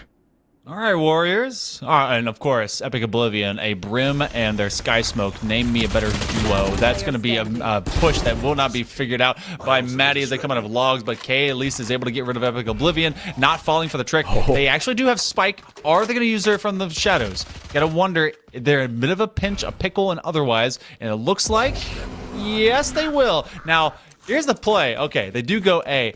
I would have thought it'd been funny because they were pushing so aggressively up into B main if they just went over onto B side. That would have been amazing. Would have been something here, but the engagement's going to be coming through. Okay, crosshair plane. Oh, it doesn't matter. The double swing, it's just too much from the Warriors. The Warriors, a very confident round. Sure, they had the weapon advantage, but they made it look good regardless. So now they're going to be able to get up to 6 points. Only 4 rounds separating these two teams. Well, Warriors, one step at a time. Last time they were able to get a couple of rounds in a row was the late term last quarter of the first half. So it's got to do the same thing continuously to keep the Nova Nighthawks from moving forward. Step by step, it becomes a little bit harder. You do have the op now in the hands of T-Mill, who has a Blade Storm as well, if they want to save that for later eco, and then the Bulldog over to Luminous Knight. And I get caught into ADSing with that all the time. And you get double swung, you better have been in like a lineup for both of them. But full Vandals, full guns, basically, for the most part. Epic Oblivion's going to have that Spectre, and you do have the lockdown to create space by Nighthawks, and T-Mail's going to walk away. That op is too precious. Yeah, and on top of that too, just completely getting smoked out there. To me, that says that you're going to be moving in onto this A site, which is exactly what's happening. Look at this, they're even struggling to be able to move through. They are able to bait out the fault line, and so as a result, Fastlane has to get used in order to give a little bit of a smoke cover. And look at this, the Nighthawks, they actually decide to back out of this completely. They say they don't want anything to do with what's going on there, but Cosmisu, that is crispy. Not even ADS, it finds a little bit of a dink, and gets another bullet in just for good measure. And now, it's going to be up to the Nighthawks to try and get a little bit more mid-presence. Luminous Knight going to be swinging through, but K just able to find that pick as well, so it's now evened out 4-4. Cosmisu showing me some facts that the Phantom can actually get a kill from distance. What am I doing wrong? My goodness. I didn't think that it actually could. It seems like it's just using Nerf bullets, but apparently there's gonna be a re-hit as you have the Nighthawks. They did rotate all of halfway. Do they clear this corner? No, they don't, and that's gonna be Oblivion putting them down. They get 3, maybe 4 right around the corner. They're just gonna be able to re-pick into it, and they don't get it done, but it's Cosmisu that does. And the ESU Warriors, able to make it big. That was quite the play. Oblivion hanging on, trigger discipline, and swinging when they needed to. We talked about momentum. Right now, the Warriors, feels like their train is chugging along very nicely after that round, especially too, that is just a little bit of a Spectre. No one even thought that Epic Oblivion was there, and that just completely shut down the round. You know, that's got to feel nice, and it's also gotten the Orbital Strike online for this next one. Both as well, Cosmisu is Pikachu's you.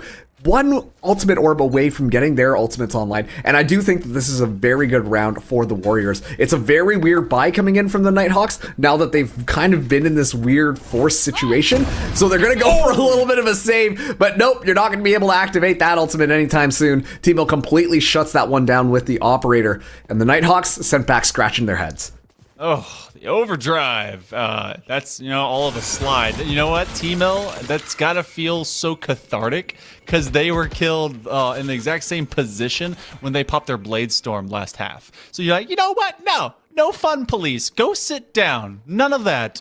So they'll be put away, and that will immediately stunt the press for the Nighthawks to be able to get in any kind of presence, be it from mid, because you know that they're going to run that overdrive into Marketplace to be able to give themselves a push straight into B. But right now, they actually have Cosmisu on that long lane out in Boathouse as well. Pikachu's you. Going to be hanging out in Marketplace for first contact, but that will go over their head, so a half blind, and you do with the fault line as well. But this is dragged the entire defense of ESU Warriors. Maddie's going to have a clear, and they have all of A site. That's the call, and because you have one still hanging around in that lurk of B main, that's kept the presence of all the Warriors still in Marketplace. They're just now getting to read, oh wait, they're probably rotating away. Yeah, and on top of that too, they've got the Seekers as well. At least isolate that positioning, but I just want to highlight Maddie's position. Maddie is in an excellent position right now. The Lurker lurking incredibly heavily, and look at this, no, actually loses the duel to a headshot. That would have been instrumental for this Nighthawks. Now, it's an Orbital Strike coming in first. Not going to find anything here, as we do see the Nighthawks scrambling to get their defenses in order. Matcha coming in from all the way in mid, able to pick up that rifle, but immediately baited by Cosmisu. It's going to be a nice, easy kill. Fault line going to be coming in. K just dancing around here. Goes in for it, but Epic Oblivion finds one. And look at this. It's forcing out the Killjoy ultimate. Cosmisu happy to meet it. And it doesn't matter. Epic Oblivion goes for the swing anyways. So it might have been a little bit of an unnecessary ult. But now, only 2 rounds separating these teams. The ESU Warriors are coming back, and they're coming back with a vengeance. You know how you take your second step? You gotta take your first. Then that's what's been happening one after another. I know, to 3 deep 5 me. And right now, that's what the ESU Warriors are doing. They've taken 4 solid steps in the right direction. This one looked pretty bleak, pretty stark, pretty not fun for them, especially after they lost the first couple into this next half. But this is becoming more methodical by the moment. We got a real rifle round. We got an op in the hands of T-Mail. This defense is looking good. If the Nighthawks are to fail on this one, then we could be seeing ourselves go big into a 10-10, and they already take out Spicy Lemon. Luckily for the likes of the Nighthawks, there's no more lockdown, so it's not like they have to use up into that ultimate. But this is some confidence being built into the Warriors. They're trying to press up with some speed, and they're able to at least get one off Luminous Knight. And Epic Oblivion still in that weird spot there, but is going to get spotted out this time. On top of that, too, the information given the Prowler going to go right for it. Spray through actually doing quite a bit. Look at that. It's a spray through from above from Cosmisu. That finds slow motion Puffer. Spike's still not down yet, and it's already down to a 2v4 scenario. They know where they are. Matcha goes down. Okay, last person left standing. Able to pick up one. Looking for a second. Is able to do that. Looking for that third, but there's just too much pressure. Getting it down to the wire a little bit closer. Regardless, the Nighthawks let another round slip away. It's now one round between these two teams. Let's see, do they fully save? They're going to have some Vandals they're buying flat. They're going to have a Bulldog in the hands of Maddie, eco-weaponing it as best they can. And timeouts. Okay. So we haven't seen a timeout the entirety of this matchup. Even when it seemed like that streak would be endless on the Pearl map. And that was by the Warriors. And you know what? We keep playing. We keep playing. This is going to be rough. Whatever. We play. The Nighthawks are the first that they recognize, okay, this is a rough round. Do we buy? Do we save? Do we try to quit the cyclical nature of like save buy?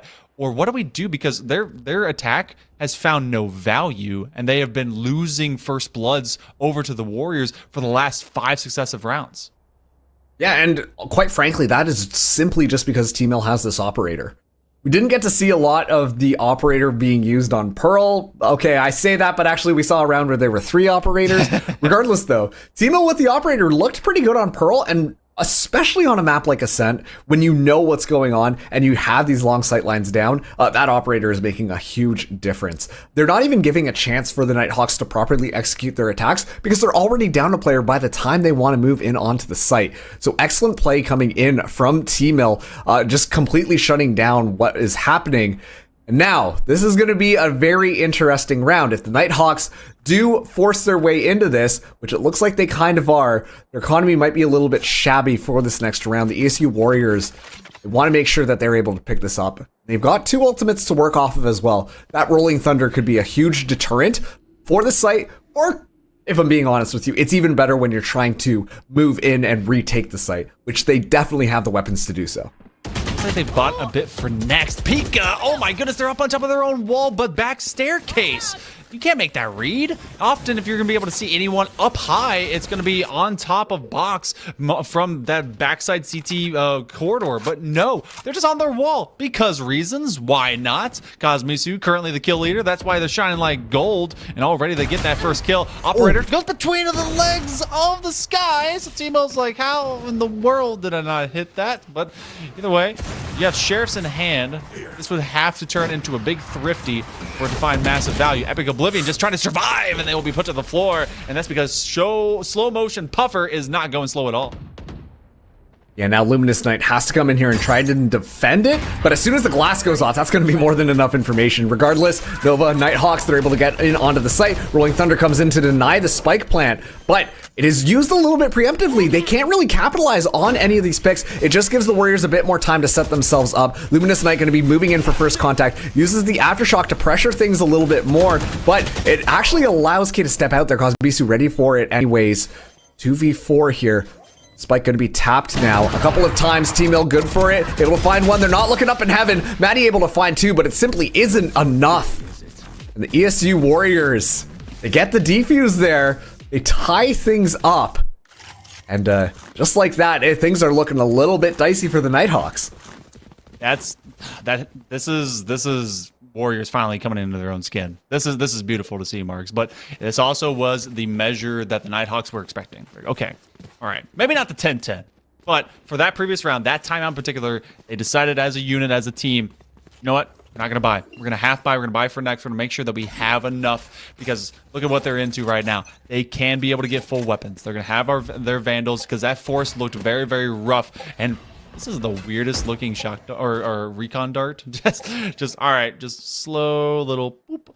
But this operator, T-Mill, has been a lethal force, a absolute cannon. This is a 3-2 split, so there's a lot of noise being made over at B, which is dragging away a couple players, at least into a mid-rotation. But they're also able to see at least one. That box, that brick will be able to put Pika down as Maddie gets him off a wall bang, and the Warriors finally surrender first blood for the first time in a while, as 8 is the main hit. And look at this. T-Mill trying to hold down mid, able to find the pick onto Spicy Lemon, and that's what you need to see. This is going to be a Prowler, though, that actually disables T-Mill completely and has to rotate out of here. Regardless, the spike is now down. It might not be the best buy, but the Nighthawks make it work. Plenty of time, too. The Warriors aren't even close to moving in onto the site, and by the time they got there, they have to execute extremely quickly. The clock is going to be against them on this rehit. Trying to be able to keep it on the wrist. Where's the seconds ticking?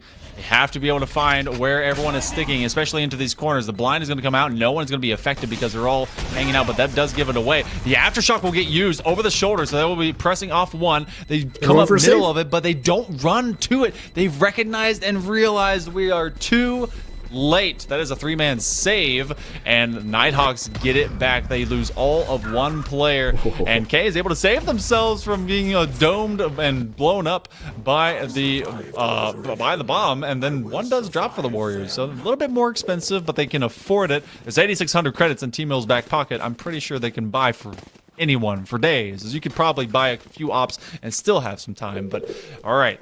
Is that enough marks? Do you think the Nighthawks been able to rebound just fine going into this next round and regain some ground?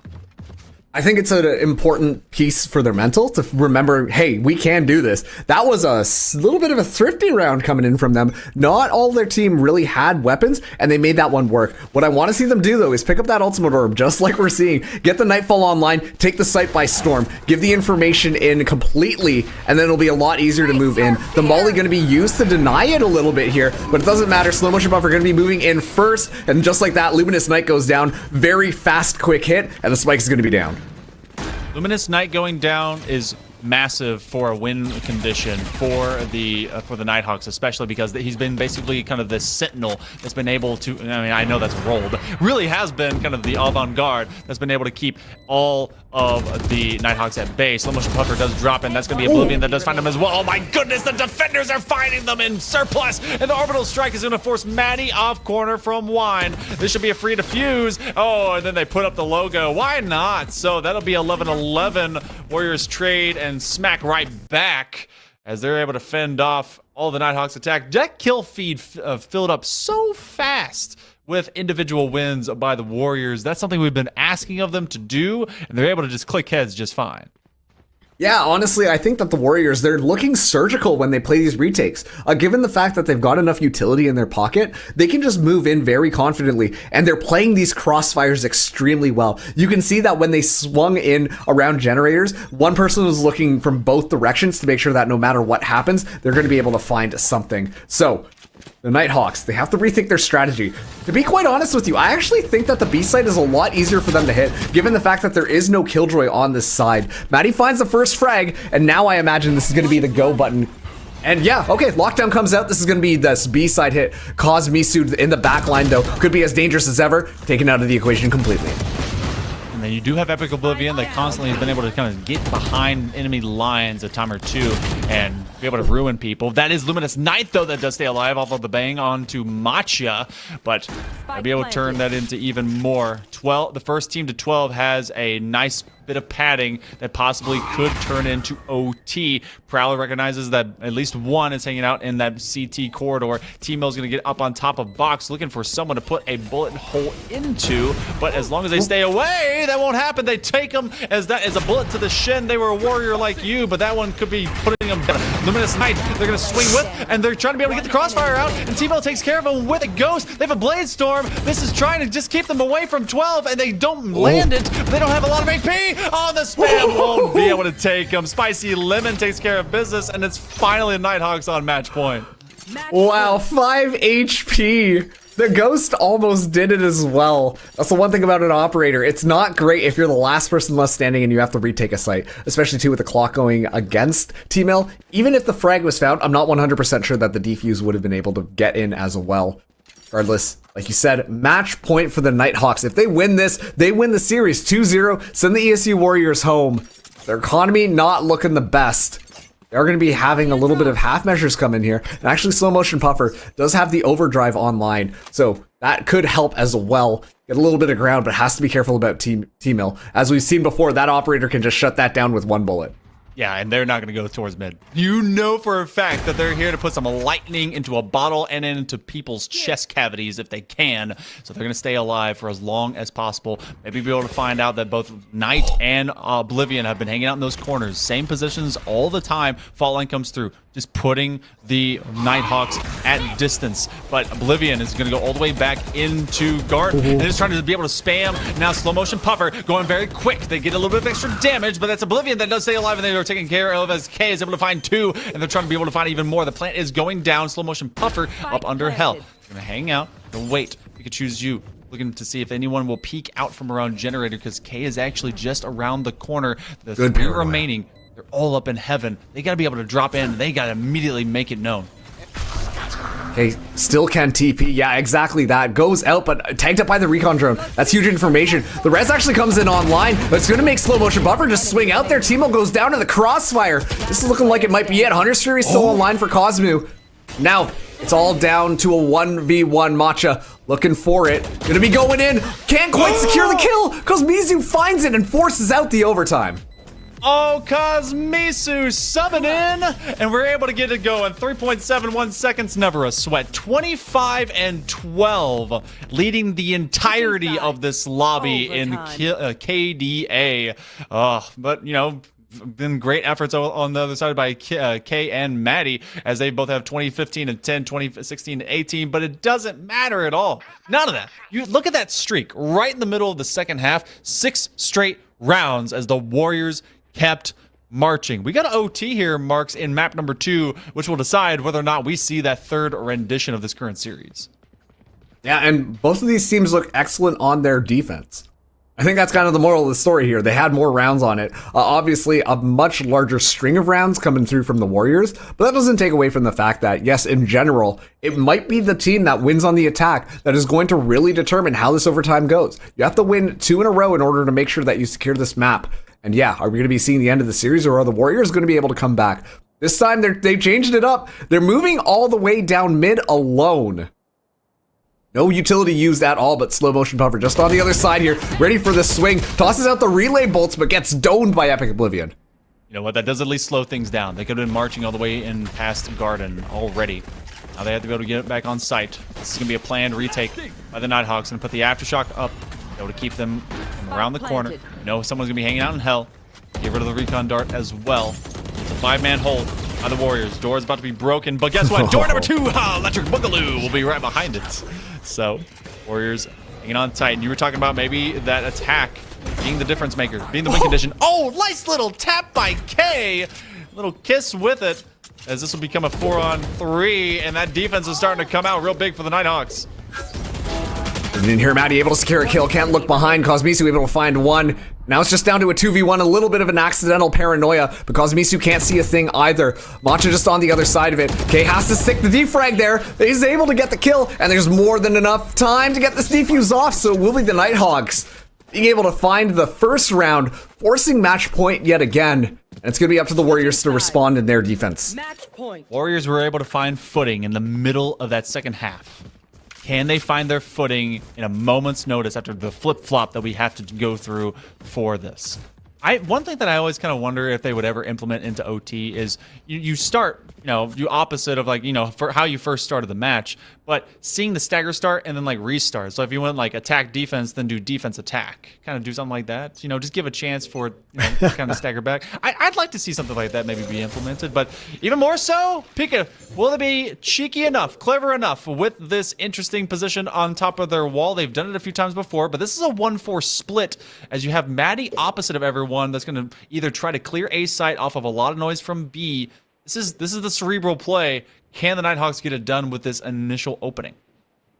This is interesting, because usually you see Spicy Lemon, the Killjoy, be the person who is moving around on that flank. But I think that Maddie is more than a suitable candidate, given the fact that Maddie's been fragging out. All Maddie really needs to do is find at least 1 kill. And on top of that, too, the Warriors' defense, you can read that like a book. You know exactly where some of these agents are going to be hanging out. And just like that, I wonder if the Nighthawks are going to try and make this engagement happen onto this B site. They're doing a good job at deterring the Warriors from defending that B. And so Pika chose you, the only person in the back of sight and not even on top of the barrier orb anymore. So this could be good if the Nighthawks decide to move. Oh, but the slide in, and they're gonna be able to get some big value. Pikachu Zoo takes down slow motion Puffer. They're gonna be able to do the same thing. It's just a kill feed for Pikachu Zoo until they are part of it. K is able to get a headshot, and they do lose a couple of compatriots in the long run. The plant will be going down, and now this is on the rehit as well as they're coming through Marketplace. But they're positioning out in mid. Matcha is gonna get a wall bang, and the Cosmisu, one of their biggest warriors as well, as 25 and 12 is now just waiting to be on a shelf. K holding on. 12 seconds. Plant isn't down. They have to get that spike down or else they're going to lose this round. And that's going to be another for Maddie. They put the Nightfall out there and the plant finally comes down. It's a 2v1 to their big gun. It's a 1v1. T-Mill has to run it down. They get their decayed health back. Oh, Marks, this is going to be rough. Down to the wire. K still has a Paranoia available, as well as one more Shadow Step. Has to play so carefully, knows that this operator is extremely deadly. T-Mill now going to be going for it. It's the perfect Paranoia. T-Mill comes out, and just like that, K goes for the swing. The timing is immaculate, and the Nighthawks close out the series 2-0 against the ESU Warriors. Warriors coming back strong, but it's sadly going to be just a little bit short. But hey, for the Nighthawks, that's fantastic as they're able to go to OT, make it just one single effort. And I was really worried about that one, Marks, because I was like, did that spike go down? Oh, the timer's still ticking. It did not go down until the waning seconds of that round, but then it became just T-Mill could be able to get that swing. That is so tough to do against someone that can teleport, a wily phantom, if you will. But what a fight in that second map. The first one, just you wash that away. Warriors, though, showcasing how much they could be able to bring it back, especially. And that's some great film they're going to have for themselves in later days. But what a match in that second map. Yeah, absolutely. I mean, even if you take a look at the Ascent compositions there, by any meta composition, you would expect that the Warriors probably weren't going to be in the best situation. But they made that work, and honestly, they were really giving the Nighthawks a run for their money. Once again, forced them all the way to overtime. So good stuff coming out from this team, but unfortunately just falling a little bit shy towards the end there. As the Nova Nighthawks Violet, man, they looked really good. They got to keep Pearl in their rotation because they were just steamrolling on it. You know what? That's going to be one of those things too. Other teams are going to recognize, oh no, they play Pearl, and they're going to start practicing a lot and recognizing. Stay away. Yeah. Oh no, don't want any of that. But for right now, we're done. 2-0 go over to the Nighthawks, and you know that's going to be something for the ESU Warriors to really pick up on. But hey, he's going to be picking up on another matchup. I will be here for Marks will, and awesome. Marks, it was so great being able to cast alongside yourself. I'm hoping this next one is just as good. Fingers crossed. I mean, hey, you never know what's going to be on the other side. Like we said, it's still really early on in the season, so anything could really happen, and we're seeing a couple of surprises already, so very excited for what our next match is going to be. Yeah, RPI versus Siena College. Can Rensselaer Polytechnic Institute, which is a really cool name to say, be able to take down Siena College and stay perfect on the season? It's going to be the Challengers Metropolitan Division coming up right after this.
everyone, my name's Orbital, and welcome to the NECC Highlighted. With so many amazing matches and so little time, we wanted to make sure you didn't miss out on any of the action.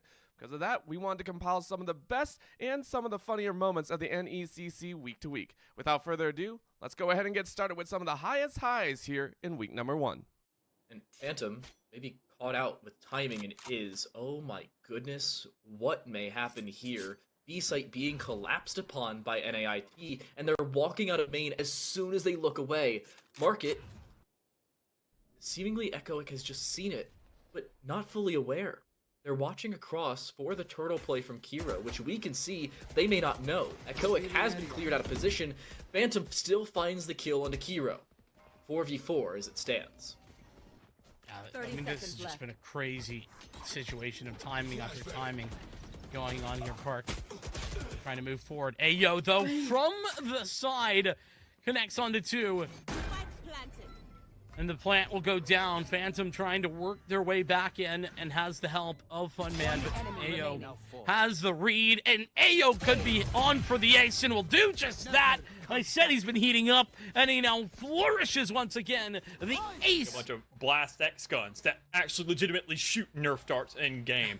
I think we should just do that across the board, quite simply. Not because I've been waiting a year for the blast X fan to come to my shop again, but because it just feels like they don't really do what they're supposed to.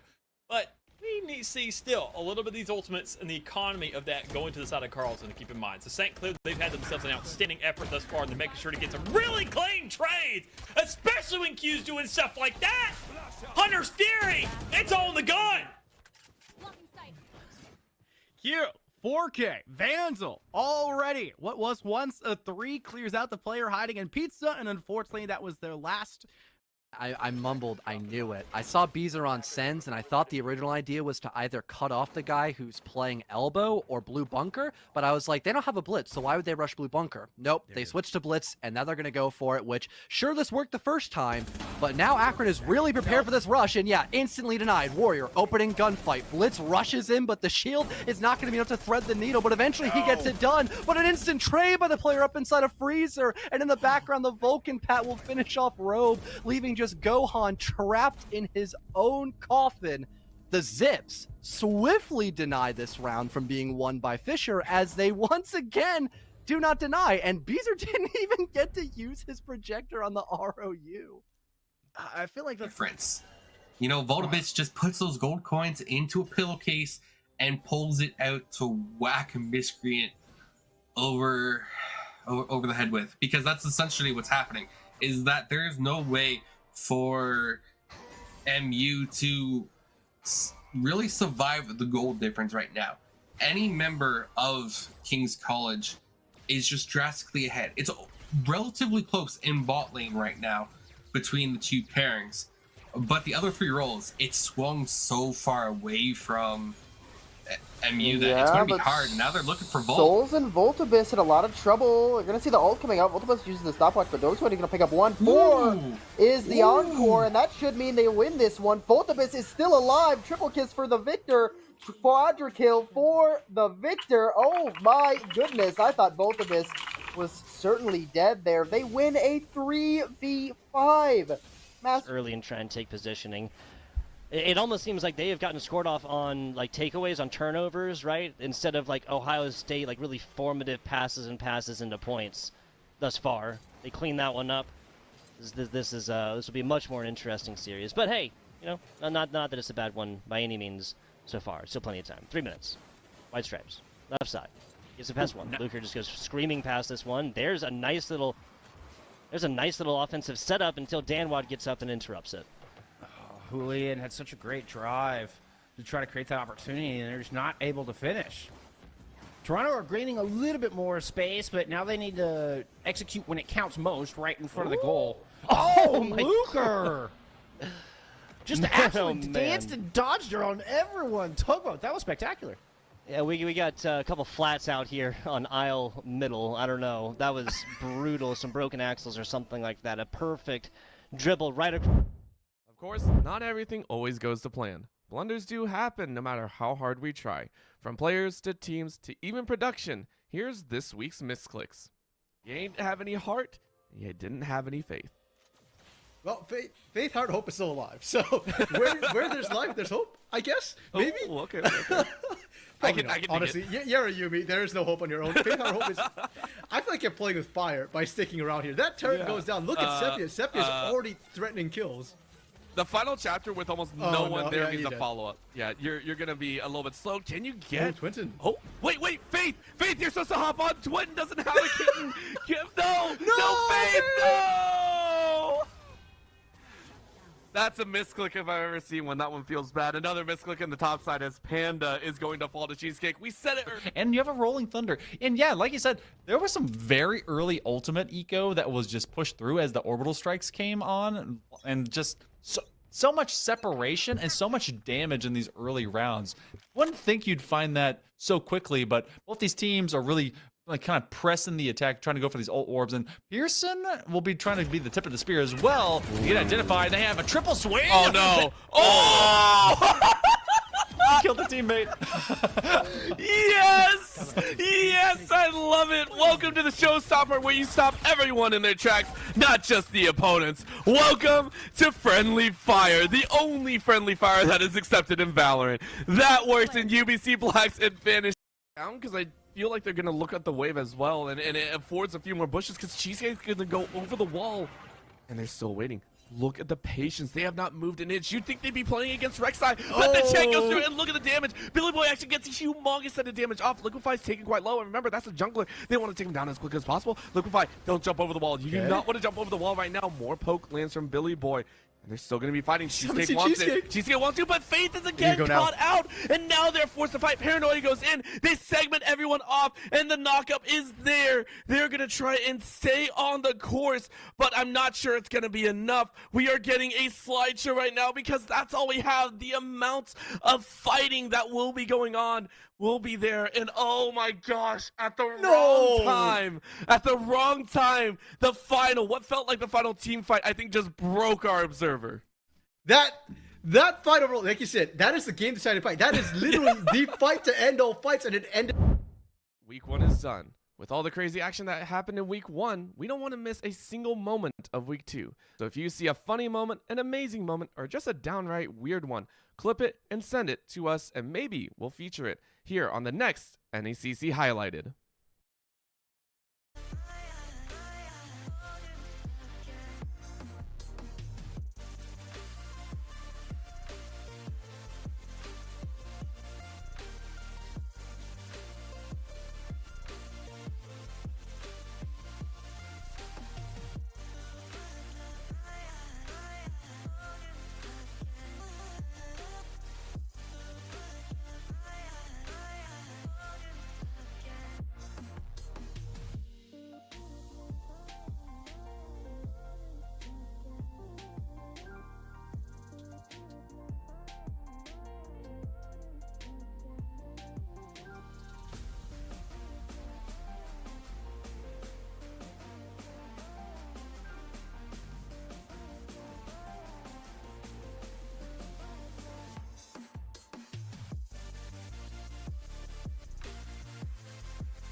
Good evening, everybody, and welcome back to the NECC Valorant. It's week number 2. My name is Marks. This is Orbital, and we've got a pretty interesting game in front of us, don't we, Orbital? Oh yeah, we got some fun here. It was a tango to get them all in the lobby, but I think that's kind of how it always goes, right? And I love it because again, these teams are still trying to figure out exactly what they want to do and how they want to work things out. We have the ever so amazing. It is, oh my gosh, my life does not want to work there. It is RPI White versus Siena College, and the fun thing again is I do like some of these teams specifically because Siena College had to forfeit their week 1 matchup. So I love to see teams that are still trying to give themselves that opportunity, still have a little bit of time to really make their mark here. So really hoping they show up. Yeah, and you know what? Let's take a look at some of these rosters of these teams that are going to be coming in tonight. Starting things out with RPI. We got Rymaster, Love, Defenstrations, Ayub, and EXO. On top of that, too, I'm not going to lie, I really like the RPI logo. I think it's actually incredibly neat.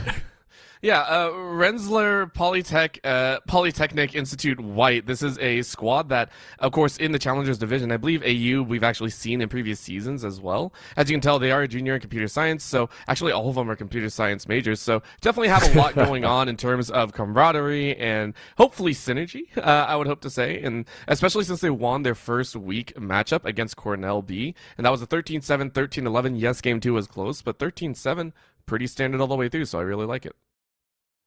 Yeah, and now let's take a look at our other team, Siena College. This is going to be the first time that we're going to be seeing them in the NECC bracket. Of course, they weren't here last time around, but we've got Low-Key, Jaram, She Hurt Me, Mampa, and Osiu. And I think that this is going to be a pretty interesting lineup now that we're actually going to see them in action.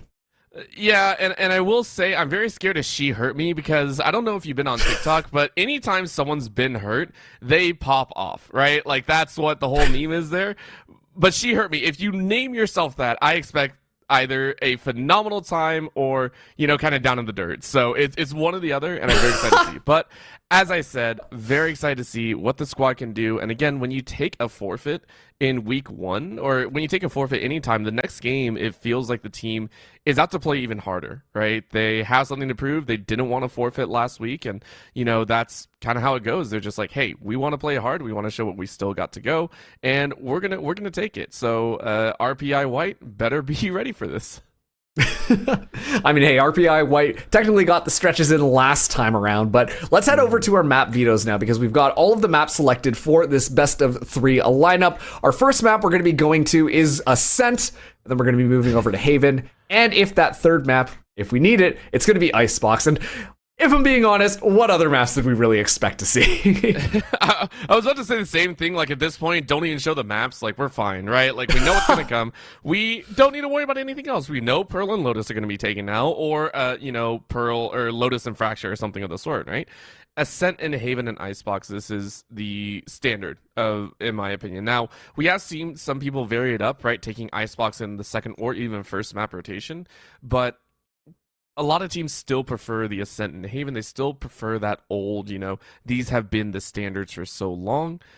So I'm very, very excited to see what these teams can do and what they can bring out here. Of course, with the swap up though, and I really, really like this part, both teams will have a chance to start on the attack and defense first. And so that is something I think that's not always seen. Some teams do prefer, you know, the defense or the attack a lot of the time. So I like this kind of change up for us here.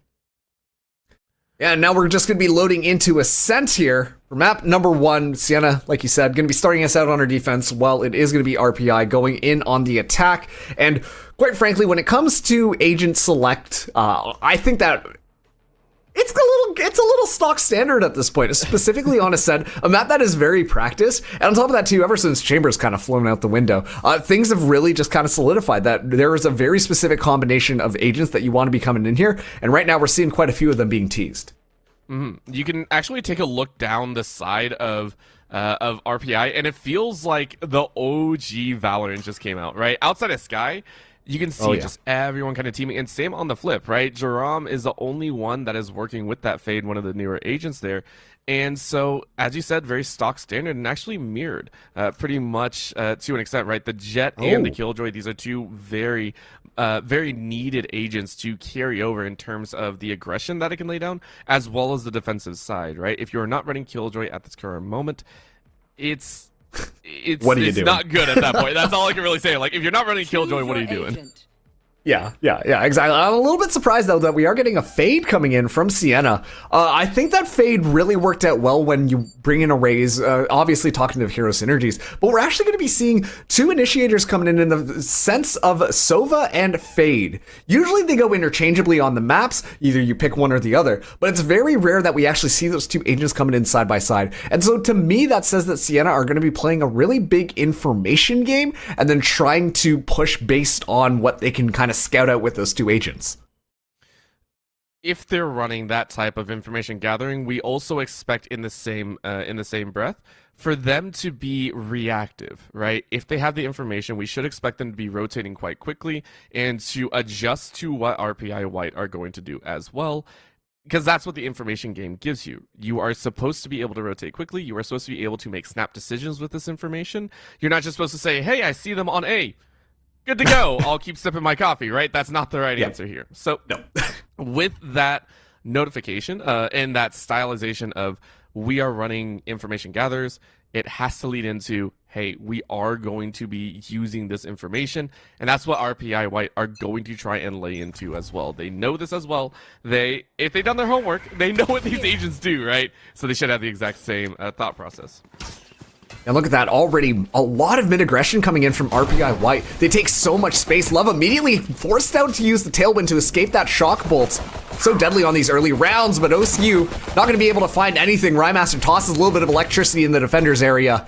And just like that, that's going to be RPI White taking the site, taking one of the members of Sienna down, and that spike is going to get planted.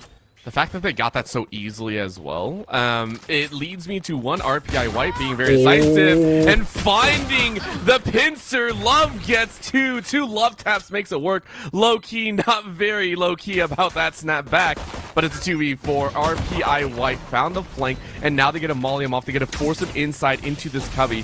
Now into the back here. B-site. It's going to be a pain, right? Sienna College, you can't do too much here. And you fall 4 left alive for RPI, and that is a massive win for them. And usually when we talk about Ascent, obviously when you talk about a rush, it's either in onto A main or B main, right? You don't really expect to see that mid-style rush so fast and furious. And I think that's the reason why that RPI White were so confident in being able to take that space. Sienna College were simply just unprepared for that level of aggression. And they got kind of run over by the truck. As a matter of fact, they got hit by the truck on the truck's crazy pathway. It was just so easy for RPI White to get themselves set up afterwards. A very clean pistol round. And look at this, already a couple of Vandals coming in. Ooh, that's some cheek right there. That's saying we know we can win this. So a lot of smarts here, and I mean it's gonna do work one way or another. It's going to do quite a bit of work. She hurt me is able to grab 1, but nothing more than that. I think that's the Eris coming out for Rymaster as well. So having a lot of fun here. Again, RPI, they should win this one. It's all about how many members they're going to lose. So far, they only lose 1. That's a lot better than most other teams can do in the second round. So out they go. Sienna College looking to try and save here, but Love on the top rope said, Love conquers all. Sorry, you can't run away from it. It almost seems like Valentine's Day is going to be tomorrow or something. Love can run completely uncontested. That Vandal is going to be kept over, and most importantly as well, Demonstrations also had a Vandal, and that one is recovered too. So given the fact that that was a near flawless round, RPI White in such a fantastic position to run this bonus. Sienna College, this is going to be their gun round, but they have to make sure that they win this one. And it's not as much in their favor as they would like, but of course they might be able to make it happen. Love probably going to be trying to get that ultimate orb to get the Blade Storm online to compensate for the fact that there is no rifle kind of coming in there. And so let's see how this one shakes out. It's going to be the start of the round here. Got to pick up that ultimate orb on A, and it seems like Love will be able to do just that. Going to be quite happy about that one, and they're full guns blazing. There we go. A little bit of a ticker, and knives are ready to go. So RPI going to be playing pretty fun with this, but again, the Fade saying, you don't get to do that for free. We know at least 1 or 2 members are along this side, so we'll happily take that information to boot. But you can see how passive they're playing, right? No control over mid currently by Sienna. They are fully giving ground to RPI, even with guns available, and saying, we're going to try and take you on these corner routes. We're going to try and take you in these situations. I think Spotted Out Love was spotted on that catwalk. Nice and slow. Just like you said, RPI really taking their time, but they're forcing out quite a bit of utility from Sienna College. Hurt me, gonna go up and swing into heaven. Engagement's gonna be happening. RPI starting to move in here, using the Owl Drone first to try and scout things out. Jerome gets the first one. It's gonna be trades back and forth. Love moving in, looking for something, but it's Manpa from Tree, able to find 2. Now this is looking a lot more dicey. RPI down just to Love. Able to pick up a Phantom, but not looking the other way. Low key from up top. Able to find that kill, and Sienna College, they get their first round. That's solid, right? They play it slow, they play it smart. The information was gathered, and RPI White take a little bit of a beating, but remember, that was a giveaway round. Even though they had weapons in hand, they could still buy up here. Full buy. On top of that one, they did expend the Blade Storm, which is, negligible now that you have the Vandals, so the entirety of RPI White should be quite happy with the upcoming round. They should be feeling pretty good about what's going to happen. Of course, for Sienna College, I want to see what they can do, right? They won one round. They still don't really have any ultimates available for themselves. And unfortunately, that recon doesn't do anything for them. It is going to force a chase, though. Huge jump in by RPI. They're going for the site, no matter what. A hard chase on to be as Love annihilates Loki. Osu is going to fall as well, as that is going to punch a little bit of a rough time by our observer. This round is causing some chaos. Yeah, Love barely able to survive there, only has 1 HP. And now, it's going to be a 3v5 onto this retake. We're going to be seeing Sienna College start to move in. The Prowlers are going to go in first to try and get a little bit of information. She hurt me. Got on the other end of the gun barrel. Mamba trades it back, but Rymaster just around for the alley-oop. Now Jerem, all alone up against 4. A couple of ultimates online for RPI if they need it. But Ayub just comes around the corner. Doesn't even need it. EXO secures the kill there. And that is yet another round for RPI White. That was solid right there. And again, it seems like B's their site choice here. You can see it again. Yes, do it again. So of the 4 rounds, 75% of the time they've gone to B. And of that 75% of the time, 100% of the time they won, right? Like, stats don't lie, even though it's only 4 rounds. So far, though, very nicely done by RPI White. They have done very, very well and kind of battening down that hatch of B-side works for us. We're going to keep going until they actually learn to defend against this position. And the fact is, Sienna College they are leaving it alone. The Mampa up on top is able to trade 1 for 1, and that's going to call for the quick rotate. And actually that lockdown doing more than enough to try and flush out the defenders. So Defenstration's able to make it in pretty easily. Now, the spike should be able to get planted. It's going to be a 4v4 onto this retake. An orbital strike still available for the attackers, and that could be huge to stall things out. Of course, you got to find the time for it. You got to find the right time. You got to wait for that perfect moment. And I mean, listen, my namesake cannot be used just to push someone off the site. I'm sorry. Can't do that. Defenestration, though. Santos you to death. She hurt me. Finds Rymaster through the wall. Finds a second. Excuse me? She hurt me. Is looking for everyone, and Loki's able to flank on the side. What a turnaround. AU says alley-oop. Make sure to stay out of my sight. That one's going to slow him down. And the molly off on the edge as well. She hurt me, takes a U, but I don't think they're going to get it. Yes, they are. I lied, Jerome. No, not enough time. Jerome? Yeah, not enough. All right, there we go. That is the round. And you know what? You lost all 5 members, but you get the round instead. 4-1 to RPI White. Wow.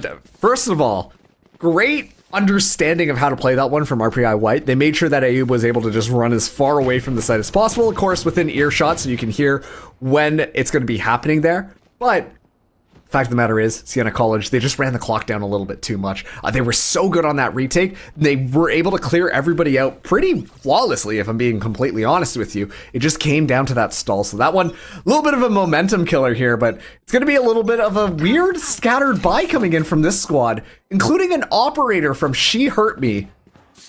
Blade Storm is available as well. Keep in mind that lockdown could be utilized at any moment for anything, really. And let's see, RPI White, they're getting themselves set up and ready to move in onto this A site. Oh! To be fair, She Hurt Me had a great round last time, but this time around it's not going to be the same. And the quick toss down, Love said, hey, no, you're not playing with that anymore. I'm sorry. That's our gun. to hang on to. RPI take a storming blow here as Siena College have to make do with 3. They were not able to take out a single member, and quite honestly weren't even able to get damage down. I don't think Sky had to do too much there, and Rymaster gets a shock bolt kill. This is utility out the butt as EXO finds OCU. Is this going to be a flawless round? Yes it is, as Rymaster drops a 3K. Yeah, this is kind of insane. RPI White are so fast with their attacks. They get that spike down almost like they're speedrun in Valorant or something like that. And they're able to get into all the post-plant positioning that they could want in the world before Siena College even have an opportunity to get themselves set up. It feels so rehearsed and well done that that's the reason why RPI White seem like they're completely just running away with these rounds. There isn't an opportunity for Siena College to even knock open the door. By the time they're starting to figure out what has happened, it's simply too late. RPI White have already done everything that they need to do, and it's making it so difficult for Siena to even find a kill. They're moving at a very, very quick pace, and right now with Siena College also a little bit low on the weaponry. Ooh. Or not so low as I thought. I forgot last round was actually the low round. They're going to have some fun here. That's going to be an opener for Siena College. Again, with the chase on A, Jerome said, yeah, listen, we gave it to you last time. We ain't giving it to you this time. We're going to light you up as much as possible. AU finds Jerome through the wall. Great shot there. Defenestrations saying, no, not today. Paranoia. Paranoia goes down, but low-key. Low-key finds EXO's head. OCU finds 2! And that's all 5. Siena College coming alive. Yeah, that looked like another clean round. When Siena College have the opportunity to get themselves set up, they're very clean on their executes. I do think the lockdown might have been a little bit too much pressure, but you know what? You got to make sure that you win this round. It was pivotal given the fact of where the economy was at for Siena College. This way, they're not forced onto a save in the next one. They'll make sure that they have rifles coming into this one and can contest RPI White. If you are RPI White, this is going to be the round where I want to start seeing some of those ultimates come out. I want to see that lockdown used to gain site control, and then once again, similar to how AU played it, Rymaster needs to just back off, use that Hunter Streak from afar, play the stall game down, because you know that if you give Siena College an opportunity to get themselves assembled, they're going to look darn good on that retake. Oh, man, this is going to be a bit dastardly if they do follow what you said, Marks. I mean, I do agree there, but the question is, do they need to? Right now, it's a 1-for-1. Couple shots through the wall means it's going to be a quick trade back, but AU says, that's going to be a kill there, and 3v2. Siena College looking with 2 left, and with their own Hunter Series, I don't know how much they can do here. It is going to be a quick latch on, actually does tag, and finishes AU, so down to a 1v2, and gets another tag on the back end. So it is going to be enough to make it a 2v2. With the attacker lockdown, it will force that plant. And Loki and teammate will have to find their way back in later. Area's clear. It's again 2v2 here. Still a lot of that Silva utility available to get into this re-engage. The only thing that's going to be taken against them is going to be that clock. You have to see Siena College move, and move with purpose. Storm Grenade going to be popped a little bit early. And kind of leading the charge here as the turret set up. The Recon Bolt going to be going in. I'm not sure that they're aware of what's going on. It's a huge pop flash, but nothing just found just quite yet. Defenestration's able to pick up one. Low-key can't find anything. Is blinded off of the site, and just like that, it is going to be a nice, easy round again for RPI White, but it's an expensive one as Siena College don't go down without dragging him kicking and screaming. That... Rymaster almost got another kill and was going to be real happy about that, but again, as you said, the round was over, right? It was a very nice play overall by RPI. Siena College, though, as you said, made it very, very expensive, forcing RPI to have to take that fight. You know, you don't have a way back out. You're going to lose your weapons either way, but needless to say, RPI are still sitting with 6 rounds. They have 4 ultimates up. They only used the lockdown just last round, so they have the Blade Storm, they have the Orbital Strike, they have the Hunter Series. They have everything, if they get the plan down, to mess with Siena from start to finish of plan. The big question here is, she hurt me with that operator. That has been instrumental for Siena College to be able to win some of these last rounds. When Siena College get that first blood, looks a lot more clean from them. Fortunately, not going to be the case this time. Love able to find Jerem. And just like that, you can see Siena College, they're nervous, they're backing off of here, but Loki goes into the smoke looking for something, now is aware that the positioning is here, the swing comes through, but it is going to be a trade out front. trades again and again are working in RPI White's favor, and it doesn't look like they're slowing down anytime soon. Ayub saying, all right, I got the plan, and because we have everyone that we need up, we can simulate what a Viper would like to do here and just shellac from afar. And Siena College is just like, we don't even want to touch this right now. We're actually going to save, which I think might be interesting. And I mean, they were able to grab a Phantom. If you see, oh, you see the gun, but you don't get the kill. The Fenestration's able to crouch and shoot perfectly. Jeez. I don't know if I agree necessarily with that call to save, but I think that just shows you what the mental state of Siena College is currently at. They're not confident enough to push in because they don't know whether or not they're going to be able to win that fight. They have to start taking some of these opportunities, though. And to their credit, RPI White have been putting on a showcase on Ascent thus far. Their attacks have looked extremely good. They're setting up the appropriate flanks necessary. They're moving in and taking the site by storm. It's looking incredibly good from them. And now they have 3 ultimates to work off of as well. I don't know. Right now, RPI White, they're in the driver's seat, and they're keeping this truck rolling. If they let off the gas at all, they just don't want to see what Siena can do, right? They're just like, listen, we got 1 win last week.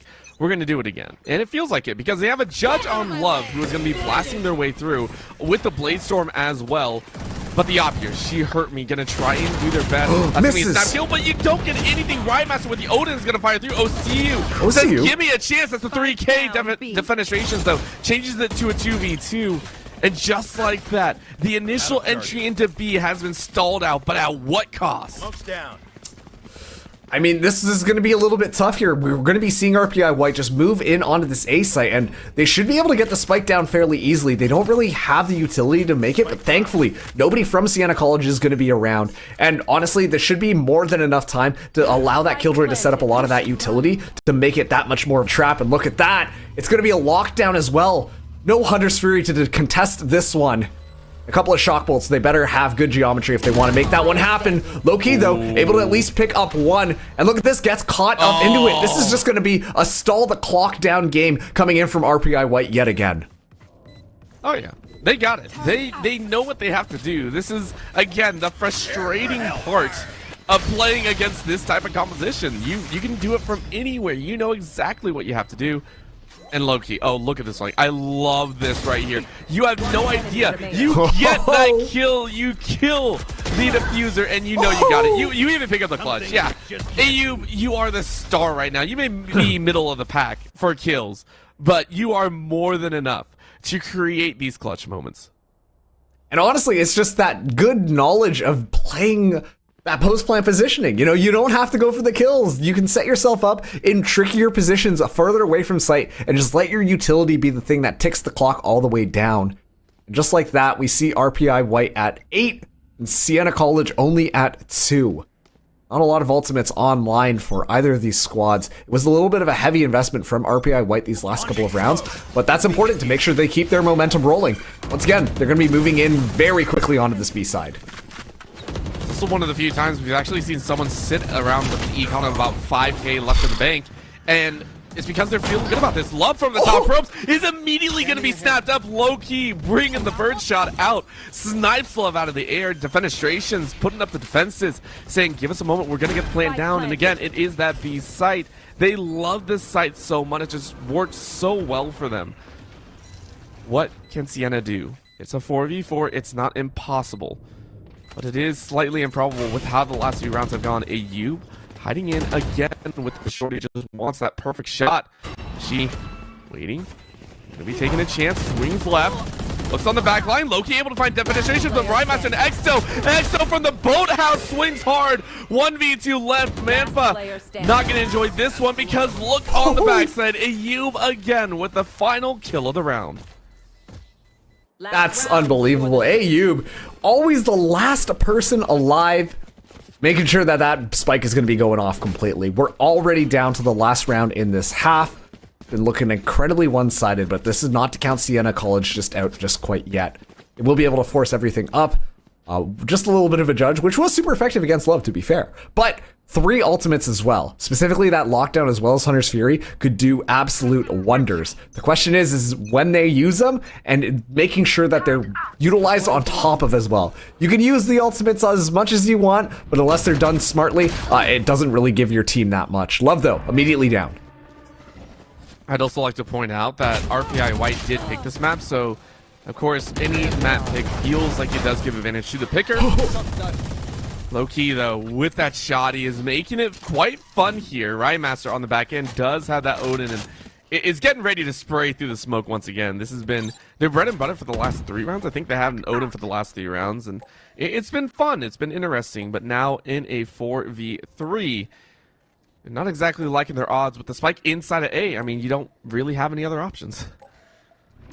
Yeah, they got to move in here, and here the updraft happened there. The turret is also giving the information, but looks like they might just be completely moving around and trying to take middle presence instead. Loki going to be using the Owl Drone to try and scout things out, not able to see too much. Just going to be Rymaster actually hiding behind and back in Wine. That is going to be their point of advancement if they do decide to push in onto the site. Let's see how this one works out. Time is ticking down. 30 seconds left on the clock. They're committed to this A site if they want to or not. The fact that they're actually choosing to send a couple people through all the way and connected, they're making a lot of noise. So I actually like this call. They're going to try and bait this out as much as possible. OCU is going to see back, but look at Rymaster. Rymaster is ready low-key, ready to go on the other end. The Sova's doing so much work here. That's 3 between the two. And Exo finishes it off. It's a 2 pair of kills for the side of RPI White.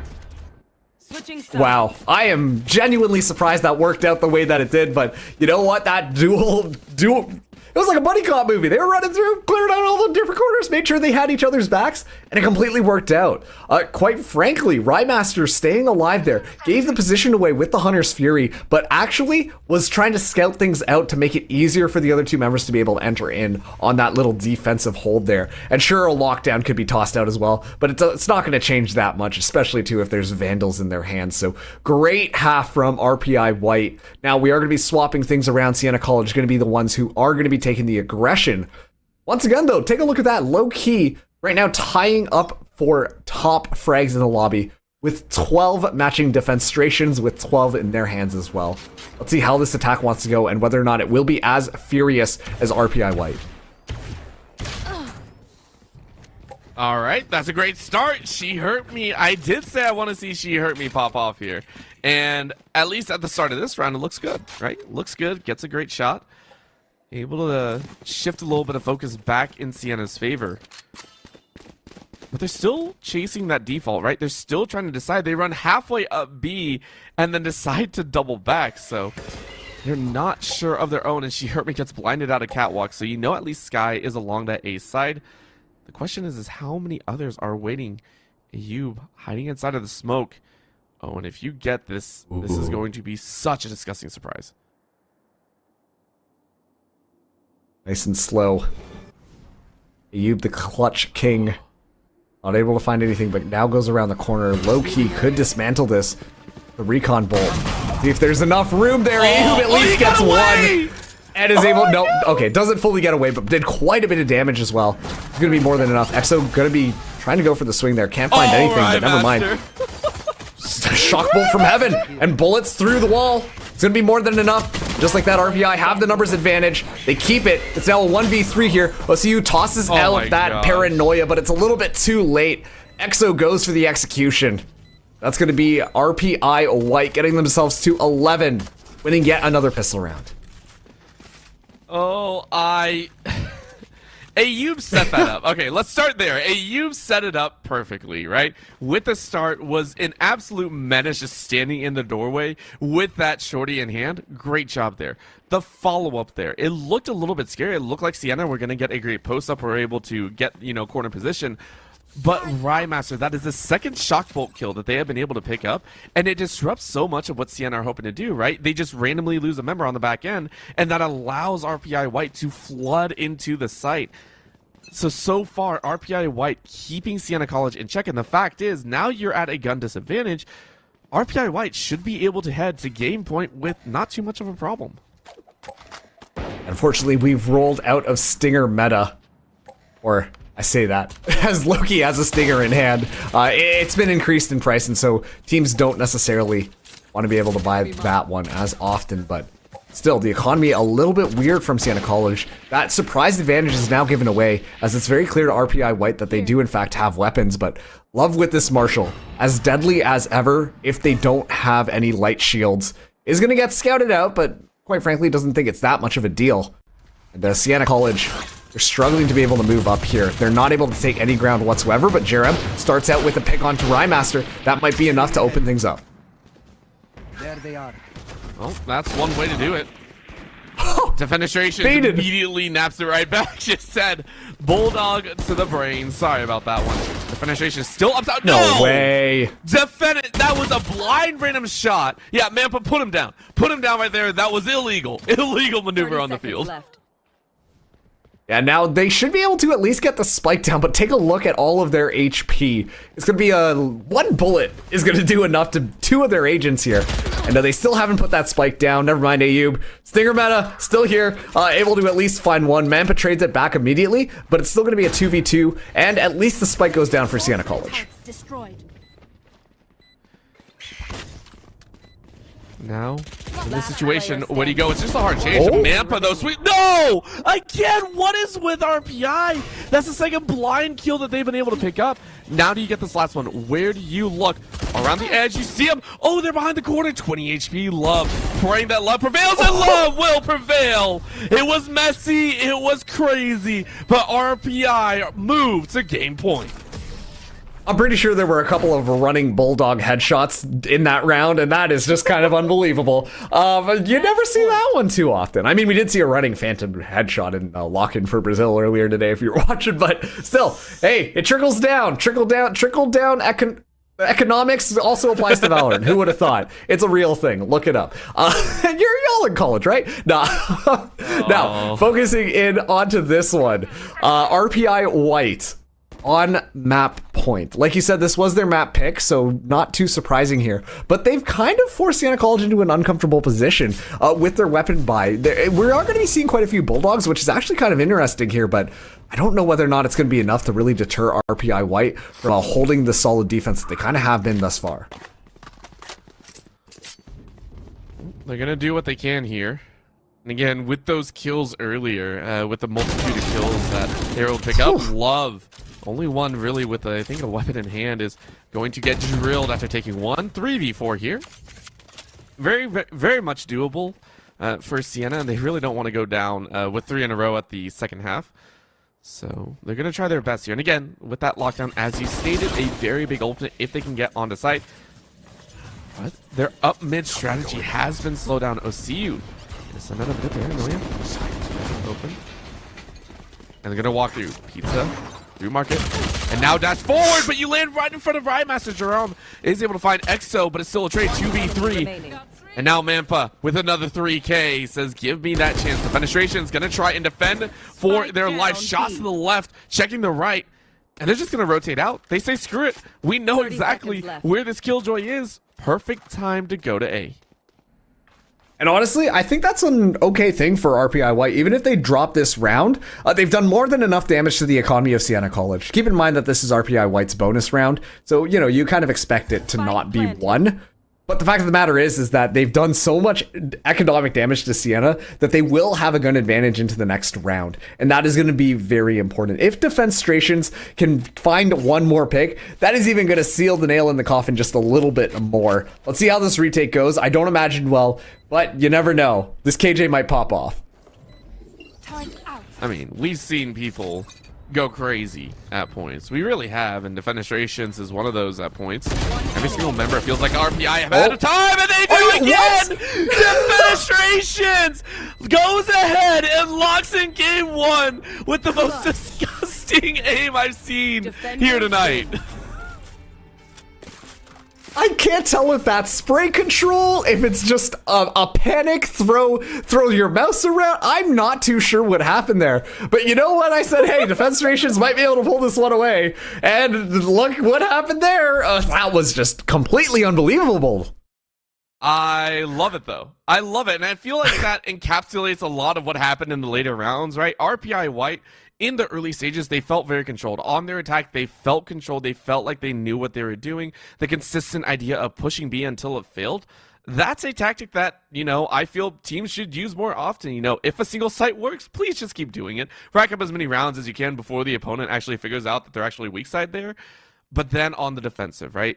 3 rounds in a row, we saw for this team, it is doable, but is it expected? Not at all. So well done with those clutch ups from so many moments. Defenestrations as well, getting blind shots straight through smoke, just like, hey, I'll send a Hail Mary here. Those moments are what really bring a team around, and creating those opportunities for yourselves is another strength. So very well done here in game 1. Yeah, absolutely. And we've got more Valorant coming just around the corner. Next up, we've got Haven, which is Siena College's map pick. Will they be able to tie it up and force us to that map 3, or is it going to be RPI White running away with a 2-0 series? We've got a short break. We'll catch you just on the other side.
Welcome back, everybody. It's RPI White up against Siena College. Pretty interesting first map there, but we're seeing RPI White just flex a little bit on their opponents, right, Orbital? Yeah, so Siena College, we talked about it at the start, the information gathering composition. It definitely gave them information. We saw them moving when they're supposed to, right?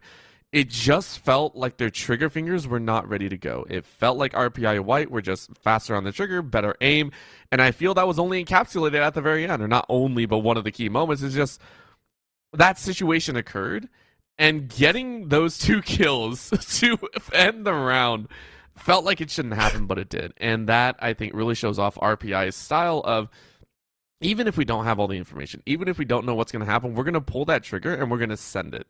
And that on-the-fly, that off-the-cuff style really adds to their benefit against Siena, who have not been able to find their, the purchase, haven't been able to find their level ground just yet. Yeah, and once again, this is the first time that we're seeing Siena College play together, whereas RPI White, I mean, they won their last match, and quite frankly, they still look really good this week as well.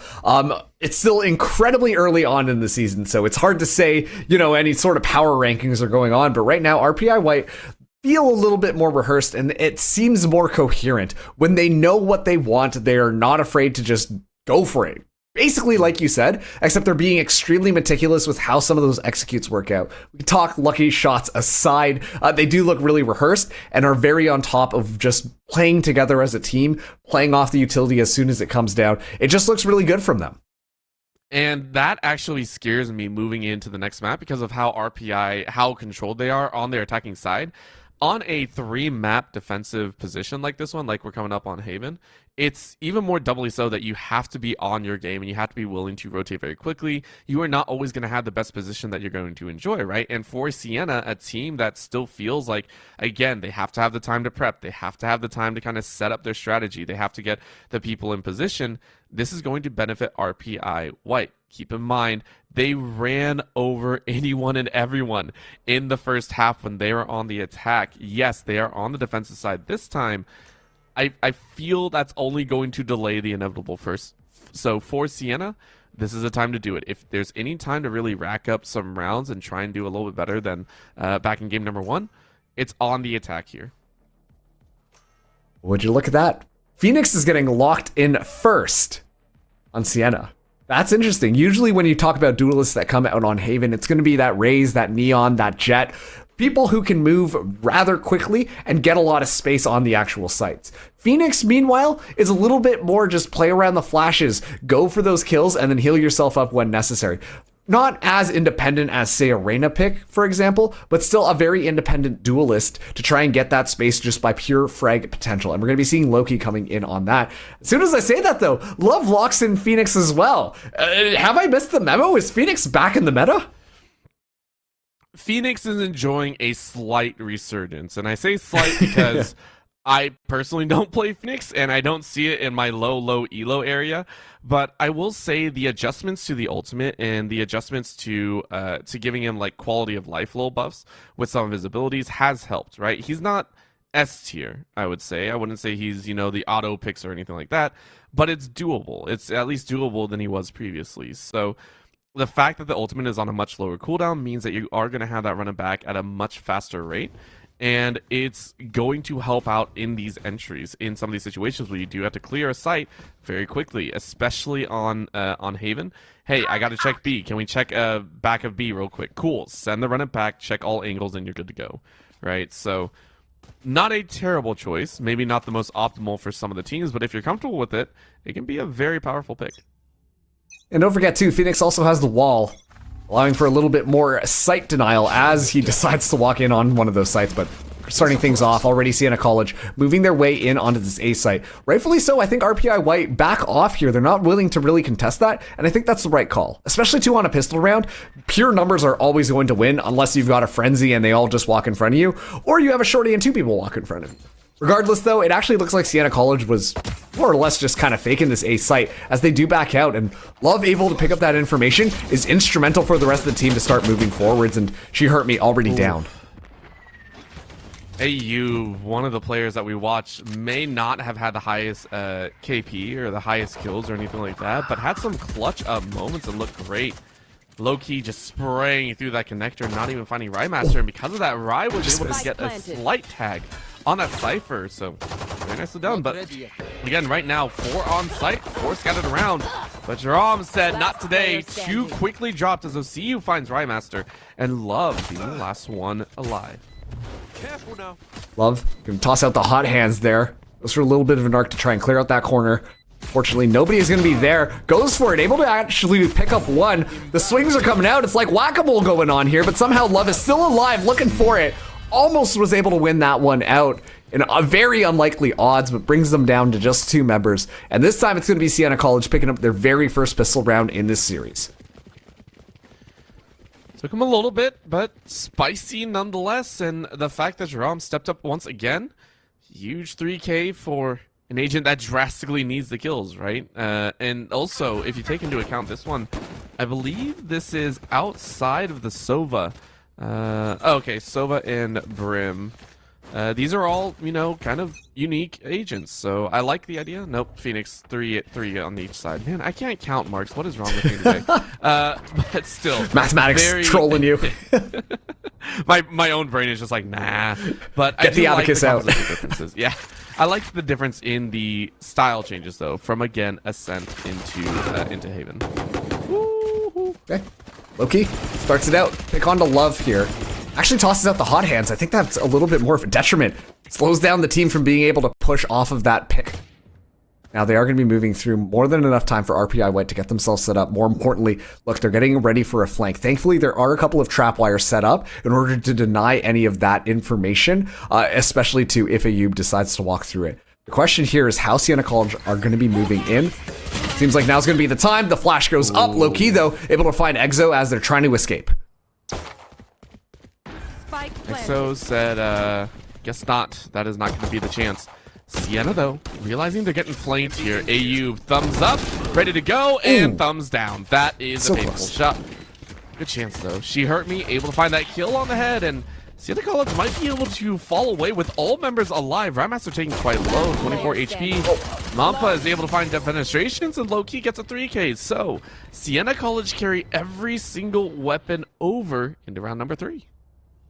And this is one of the reasons why you want to bring a Cypher with you on a map like Haven. I think that we made a lot of great points about Killjoy and why Killjoy is a great pick as a Sentinel, but when you're trying to full send things, especially to not having to be close to your equipment, Cypher brings a huge advantage to the table. You can set up that spy camera in so many different locations to be able to get that information, but more importantly, you can continue to push up with the squad without having to hang backwards, and you've got your backs covered thanks to a couple of tripwires. It's that level of information that just really helps out your team in more confidently moving forwards, and quite frankly, that is a great thing to have in your back pocket when you're on the attack on Haven. Feels good, man. Feels real good.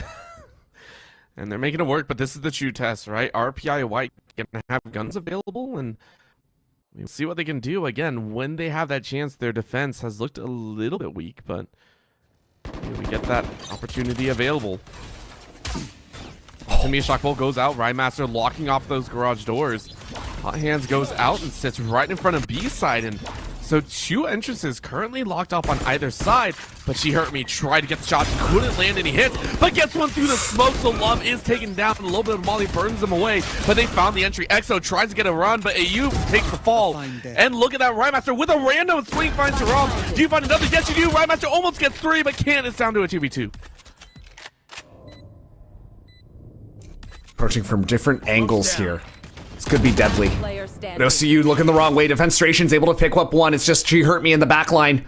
Bulldog in hand. Looking for it. Defuse is being tapped. Very slowly turning around the corner. Defenestrations looks the wrong way, but it doesn't matter. She Hurt Me. The spray transfer is simply too good. Siena College walk away with a 3rd and can pick up a Phantom for their troubles. Wow, Siena College coming alive here on their map pick, and you know what? I don't dislike it. Looking at the power that they've had in the last few rounds, feels good, right? A very nice shift. And I did say at the beginning, right, if there's any time for Siena College to really rack up the rounds and give themselves a very nice safety net, it is on their attack. They did not have a chance previously, and this is why I said at the beginning, I love the fact that they were able to alternate on their own side. They were able to grab that attack and really take a look and hone in on what they want to do. Right now, low-key, with a little bit of a delayed spray into the final kill, takes out the enemy. Phoenix then put themselves up once again, a player, putting it 4v5. Now the run it back is online. Loki looking potentially to use it here, actually. Be a little bit careful. Exo just on the other side, you're kidding me. Able to get one, but Loki finally shuts that one down. Siu is going to be down, though. It's okay, though. Think about it. The smokes have already been deployed. It's going to be a 2v4 scenario, but you can just see Siena College oozing with confidence here. They're more than ready for this retake. Even Phoenix is like, low-key, what we doing here? 3K, make it 4 maybe? Defenestrations. Walking around the edge, alarm bot being picked up and said, all right, how do we play this? How the heck do we play this? Not like that. Low-key drops a 4K and has the run it back ready to go. And this is a dominant performance coming in from Siena College. They're playing incredibly dynamically. They're trying to see what is going on and then trying to adapt their playstyle around that. And it's these micro adaptations that I think are really working out for them. Specifically looking at the defense here, what I want to start to see happen a little bit more is better utilization of those mollies. You've got a lot of agents who are bringing things in that can really just slow down the plays. And to be fair, RPI have been trying to use them, but that immediately just causes Siena College to just back out and decide to go a different way instead. So let's see how they're going to be going here. It is going to be an ult command off the bat, and same with a run it back, and Loki is already on site. This is one of their faster entries as well, right? They have not been attempting that fast rush, that consistent chase in as quickly as possible. They've, as you said, waited for the util to come out, but they have the util, right? They have everything. It has kind of pinched them, though. Keep eyes on this back flank. If RPI White are able to pull this off, it's going to be huge, but the blind is even bigger. She hurt me, was ready. Defenestrations with the peak headshot. 32 HP, ready to go. Launching smoke. More shots. Ayub, though, wants to go for the defuse, and they have clear position. Mostly, at least low-key was ready on the edge and swings with the 3K. And what in the world is happening here? RPI White, I expected them to have a little trouble on their defense, but this looks completely different than we saw in game number 1. Absolutely, that's now 5 rounds in a row for Siena College. That last round, a little bit of an expensive one. A lot of ultimates get forced out there just for good measure, but at the same time, the frags that have coming in for RPI White, they've got 4 of their players with 2 kills, and then Ayub only with 1. This is also going to be a half buy coming in this round. They're not able to buy up rifles and a couple of buckies coming in. They're just crumbling under the pressure that is Siena College. Siena College playing so confidently and just running over whatever RPI White try to construct in front of them. And again, RPI White, a huge thing for them is I think their attack is going to feel a bit better, right? It feels like this team, at least for right now, are a bit more controlled in that sense. But they gotta have something, and this is it! You're kidding me. Makes a play and draws the 2-for-1. And you know what? There is an opportunity, and they took it. Now Love looks a different way, and with the run it back, is now gonna get snapped on the back end, so you know there's at least 2 in that A long. And that's going to call for the rotate out. So the pinch is now occurring. RPI White have a chance to bust a round of their own. That box may be a bit more sturdy than they were expecting. 50 seconds left. They can bait this one out quite well. Shockbolt lands off on the edge. Not too much. Love was ready to go on Manpa, and Rymaster with another shotgun brings them down. EXO with the Sheriff sends them all packing. Oh, and that's got to be a little bit of a tilter. When's the last time you've seen a Bucky be responsible for 3 out of 5 of the kills, Orbital? Not, not for a while, let's just say. Yeah, that's something. I mean, you expect, okay, sure, they got 1. Okay, cool, whatever. We dealt with that guy. But then to have another, you just simply don't expect it. But that, those hijinks kind of played off for RPI White. They're able to scoop up quite a few of the weapons, stabilize their economy a little bit more, and now they've got 4 of their own ultimates online just in the matter of a single round. You have to make sure they win this one, though. Otherwise, their economy is back into the dumpster. Already poking out here. Love goes down. A little bit of an overextension without any support, and that is going to be the go sign for Siena College. I feel like every other round we've had to run it back at this point. It's just back and forth with these two. Loki, though, has had a tough time finding any sort of kill in that range. And Rhinemaster, though, able to find the Hunter's Fury. She hurt me fighting Zayub. And Defenestration's off on the C wing, said, okay, well, now we'll see what we can do here. The plant goes down. It is on that C site. So they're going to do this song and dance. 3 pinched in. Look at the flank, though, again, through defender spawn. The Cypher might have something to say about the last 3. No one's looking that way. Right, Master, spray out, and you don't get it. Oh, man, I had the perfect flank. Oh, no, disaster strike. Oh, the pain. Oh, Jerome turns it around, though, and says, nah, it ain't pain just yet. The fuse goes down. EXO touches it ever so lightly, and it's going to be a trade, but EXO finishes it. I think that's going to be plenty of time, and would you know it, RPI White take a very and much needed round. I cannot believe... words cannot express the importance of those Seekers. If those Seekers did not come out when they did, they would not have been able to pick up Manpa on the flank. Manpa was basically doing Mission Impossible in the backline, completely hidden in the enemy backlines, ready to just strike at a moment's notice. And it's just that Seeker goes back, and just like that, EXO turns around just in time to spot the Cypher turn the corner, and that flank completely falls apart. And then the rest of Siena College just get run over. Excellent stuff coming down from RPI White. A very expensive round once again for Siena College, but low-key starts it off again, finds a headshot onto Love.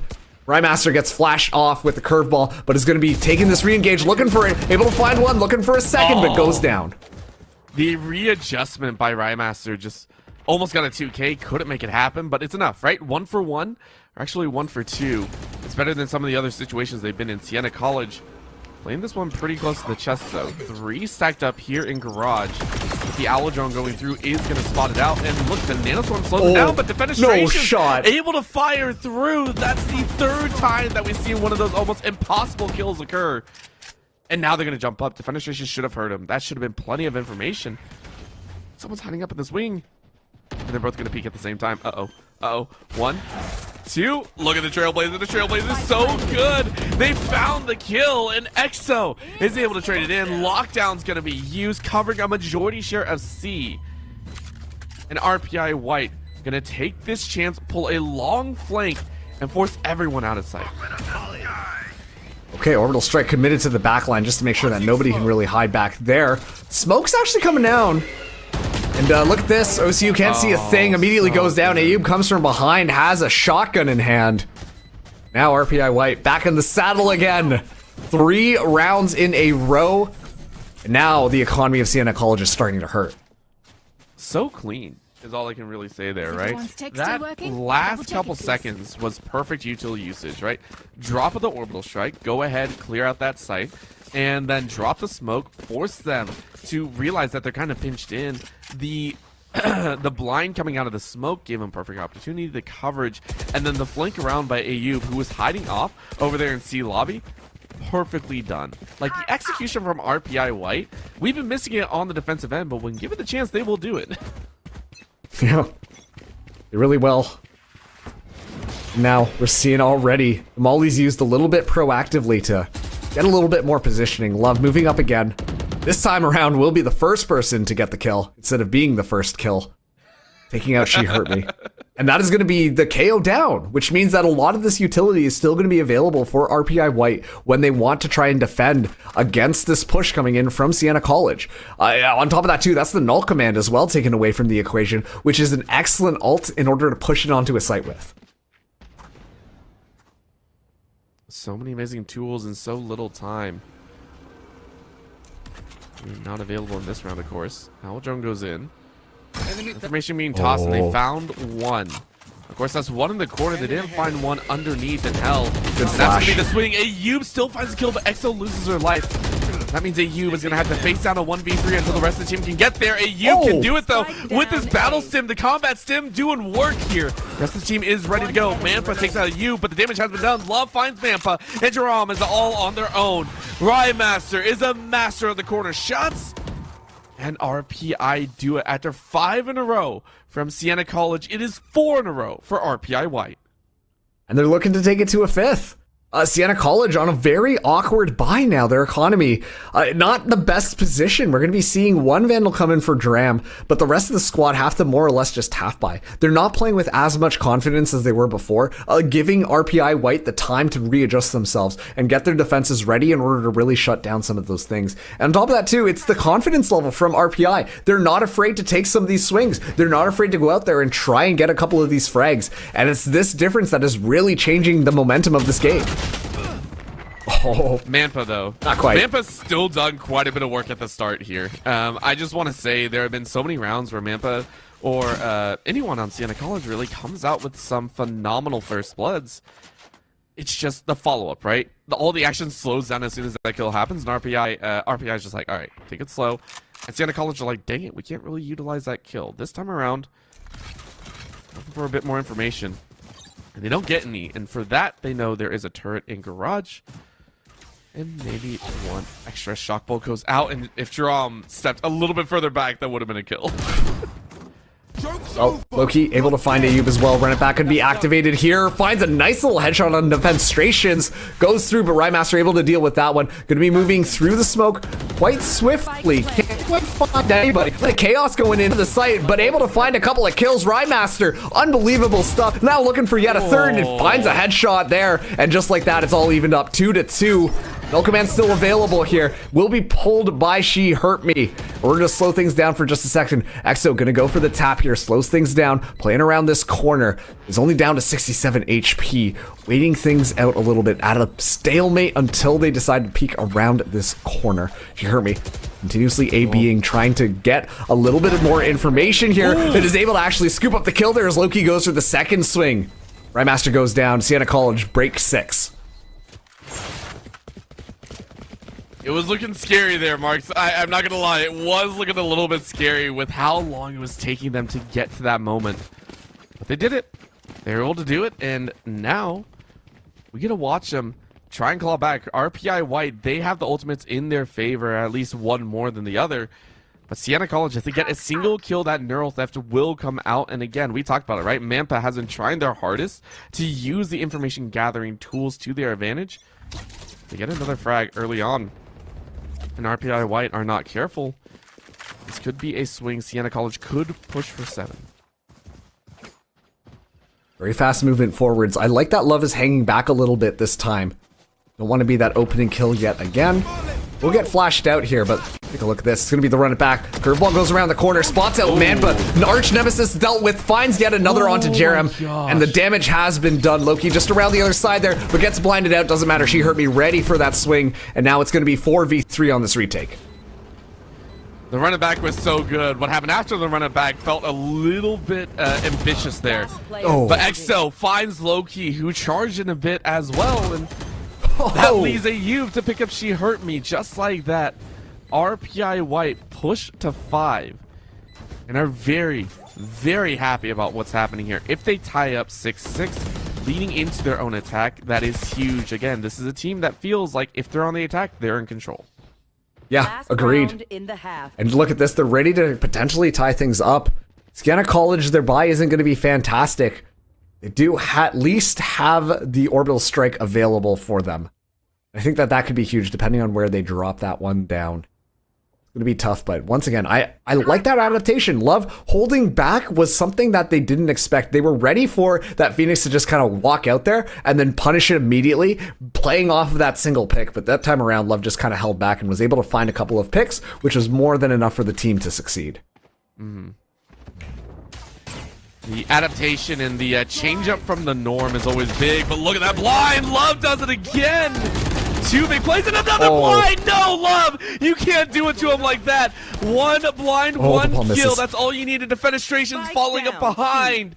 RPI hold off Siena College along the C site, and it's all of a sudden down to a 2v5. Seekers coming out to hunt Siena into the ground. You hate to see it or you love to. She Hurt Me is going to walk away. You found one frag, are hoping for a bit more, but you can't do much. Love with the 3K, looking for one more, and Love with a 4K. 6-6 heading into the second half. They do say that the definition of insanity is when you keep on doing something exactly the same, but you're expecting a different result. Not going to be the case for Love. Decides to push out aggressively on a different angle completely, and honestly plays that extremely smart. You could tell that Siena College were just kind of not ready for that level of aggression coming out from C. They expected that Love was going to be pushing out of B, because that's pretty much where Love has gone most of those rounds. Well, they got absolutely punished for that one. RPI White tie it up 6-6. Now on the attack. Let's see how they fare up against Siena College on their defense now.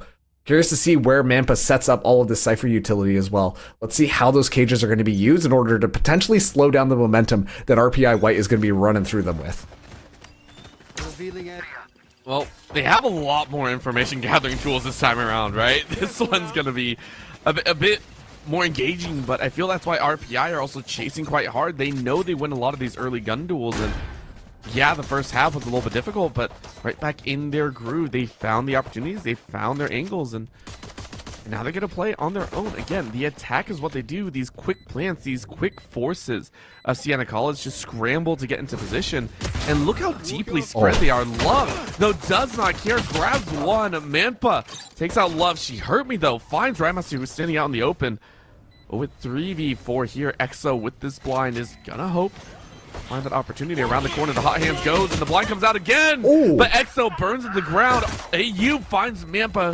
2v3. Right click doesn't do anything. She hurt me. Finds that kill, and Jerome is able to finish off as well, but not enough time. They completely disregarded it. Oh, that feels so bad. Yeah, and quite frankly, that was a really smart play coming in from RPI White. They they got that spike down extremely fast, and then they completely backed off, but they made sure they had enough stalled utility in order to play far away. And that's the reason why we actually did get to see AU playing in through Garage. They spread themselves out just enough that potentially, if necessary, they could just run in at the last second and deny the plant, which would just make sure that the defuse just never came through. So really intelligent little micro play coming in from RPI White. But let's see what they do. They're going to be buying in some machine guns this time around.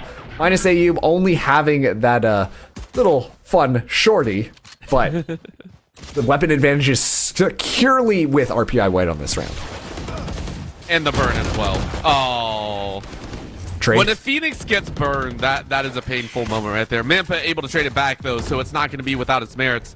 The chase into B site, though, we have not seen a whole lot of these go down, but it works when you have those Spectres and those SMGs ready to go. Another shock bolt. That is the third shock bolt kill that Rymaster has had over the course of 2 games. And it's so disgusting how often that happens. Rymaster able to take a 2K, and RPI White pushed to 8. Feeling good here. Oh, absolutely feeling good there. They only lost Love on that entire duel, meaning that Ayub is able to carry that Vandal over into this next round, and the economy is just booming right now for RPI White. It's looking extremely good for them, and, well, this is going to be Siena College trying to force them back. This is going to be the best round, best opportunity that they have in this half, but unfortunately, they've lost the lead. And that has to be a little bit frustrating to kind of see, especially to understanding the fact that they had, once again, 5 rounds in a row to kick things off, and they've just completely lost a lot of that momentum, while RPI White have just picked it right up. Oh, man. Jerome spraying through the walls, finds RPI waiting. And Ayub gonna get the plan, but Mampa is ready to go, and Ayub says, not that way. I'm gonna very quickly disregard that. What? And again, with the heavy artillery coming out from Siena College, they take a quick round. Yeah, lightning fast round. It seems like they just decided to walk in, and, well, it didn't really look like RPI White had fully cleared out the back of the site before they committed to getting that plant down. That is very important, otherwise those little opportunities are going to present themselves, and Siena College are more than happy to capitalize off of them. Just like that, only 1 round now separating, but this is going to be the true gun round coming in for RPI White. Full rifles coming in, and pretty much almost full utility. Love only has that half shield, but Phoenix utility, thankfully, pretty cheap, so should be more than enough to engage with. Well, so far, RPI, as everyone sees guns in all the hands. So let's go back to the default. Let's slow things down a little bit. Let's play this. Let's play this smart. See if we can catch one of Siena College playing a bit too antsy and playing a little bit too forward, and they might have found it. She hurt me. Cheating up on this side. Not even worried about checking along the back of A long, just saying, yeah, I feel they're all over here, which is perfectly done. And now a push up this C side. So it's a two-prong attack here. And Ayub gonna drop those smokes and blocks off Garage. So well done. And again, this opens up and unleashes RPI White. Look at the blind. That's again, good. Love. That's the second time, and the hot hands is gonna work. It's magic. Low-key and She Hurt Me, though, gonna drop some damage. Once again, She Hurt Me gets the 2K. EXO ready to go on Low-key's face. But look at the entry. Siena College did some work down to a 1v2. EXO just can't keep up. Siena College put in the work, and they grabbed the first gun round of the half. It's so chaotic. It's so chaotic. That's the thing. I mean, as soon as RPI White get that spike down, Siena College are like, okay, we got to interrupt them right now. Don't even give them an opportunity to get themselves set up. Just run it through and let's see what we can make happen. And sure, that could cause it to come down to a 1v1, but as long as they're able to get the rounds on the board, that's all that matters. RPI White now tying it up yet again, 8-8. We are going to be, Siena College tying it up. And now RPI White are going to be forced onto a save. We might be out of Stinger meta, but that doesn't mean that the gun's completely phased out. Love and Rymaster are going to be bringing a couple of those into this next round. And usually that supports a faster style of play, but it is a bit of a default coming in from RPI White. I don't think they really have a choice, right? they got a couple stingers in the back pocket. They're like, what options do we really have here? I mean, you could try and chase in and get knocked over like bowling pins, but you know, you'll try and take it slow. Again, the very far push on A long with no one else on the wings to help means that Love might have an opportunity, and Love has done quite a bit of work, right? With those blinds, with those flashbangs, has been instrumental in causing chaos wherever they go. Needless to say, though, the fenestrations was ready. Great snap up, but She Hurt Me. Not like this. All right, now they are swarming over to this A side, and look at that. Love has completely taken things over. Hot Hound's ready. Going to be using that to isolate things off just a little bit longer. Get a little bit of a heal here. But that should be the spike being able to go down. EXO going to be ready for the plant. This is already looking like a pretty darn good utility round there. The Seekers get popped as well. Oh, everyone on RPI White have been flushed out. The knowledge is there. But Siena College can't actually push in, so they stalled out at the doors because of the smoke. Because of that, they sent one into heaven. Defenestration's looking up to the top side, waiting. And peeks around the wrong side, but they find the kill. Mampa is down. Heaven 1. Low-key looking, but Love finds OCU. Low-key finds Rymaster. It's down to a 3v2. RPI have turned the tables here, and Siena College got to do some work. Love, ready to go. Gets the snap. Is now going to try and run away, but Low-key ready to go. Gets 3K. Ayub wants just a little bit more. Not enough time. No time whatsoever, and now you're just trying to get the kill on the back end. You get some shots off. Oh, and drops the rifle. is the only one to die. Low-key made the right choice, sprinted to safety, and hangs on to the singular weapon. RPI White so close to giving up the lead, but hang on by an inch. Yeah, given the fact that that 2 was just a half buy coming in, great round coming in from RPI White. A very different look from this squad on the attack. They played that default perfectly. Siena College, quite frankly, were doing a really good job at not giving RPI White what they wanted, but just one step out of line and absolutely getting punished by defenestrations was more than enough for RPI White to be able to open things up and then move very confidently. Now, we're going to be seeing how they go into this next round. Already quite a bit of damage inflicted onto the Killjoy with an early shock dart, but that's okay. She hurt me with this operator all the way down C long. I don't imagine that this is going to be really good for RPI White to push down. Take flight. I also think this will be the first op that we've seen this half, right? So it would be a shock for sure. It would be a nasty surprise to have, but Love getting inside this garage, heard someone in connector and is able to trade 1-for-1. But Low-key makes it 2. What a snap of a head onto Defenestrations, who in game 1 was a menace in their own right. Ayub, though, takes his chance to press into a site and gets a quick play. Look at the other members quickly rushing over. And Siena College have to play smart. Take a look again, the orbital strike. We know this setup, so Siena College are gonna try and make some magic happen. They're all flushing up to the top side, though. This is gonna follow perfectly for Ayub. Oh, information was given. Exo knows. Trailblazer are going to be used, but immediately just gets canceled out thanks to a null command. Rymaster, though, able to at least drop low key. She hurt me. Gonna be tapping the spike there. Rymaster with the spray, able to get yet another. And now She Hurt Me walks out. Perfect timing. Operator barrel right into Rymaster's side. Mampa trying to make this one work, but now there's more than enough time for the orbital strike to come through. Doesn't matter. It's a little bit too late in the chaos. Mampa able to get the defuse off. RPI White. They get tied up once again. Siena College winning an excellent round. Pros don't fake. Listen, I know a battle is raging on behind my head, but we've lost one too many rounds to letting that spike go unattended. And so Siena just stick it. So well done there. They lose all the members, and they still have a little bit of money to spare for full weapons, but the shielding is going to be a bit rough here. So RPI White and Siena College working with a little bit of our purchases. Not full, but enough. I would say more than enough. And now they get to take a chance. Now they get to go crazy. Love is going to have that running back. And once again, we know what Love can do.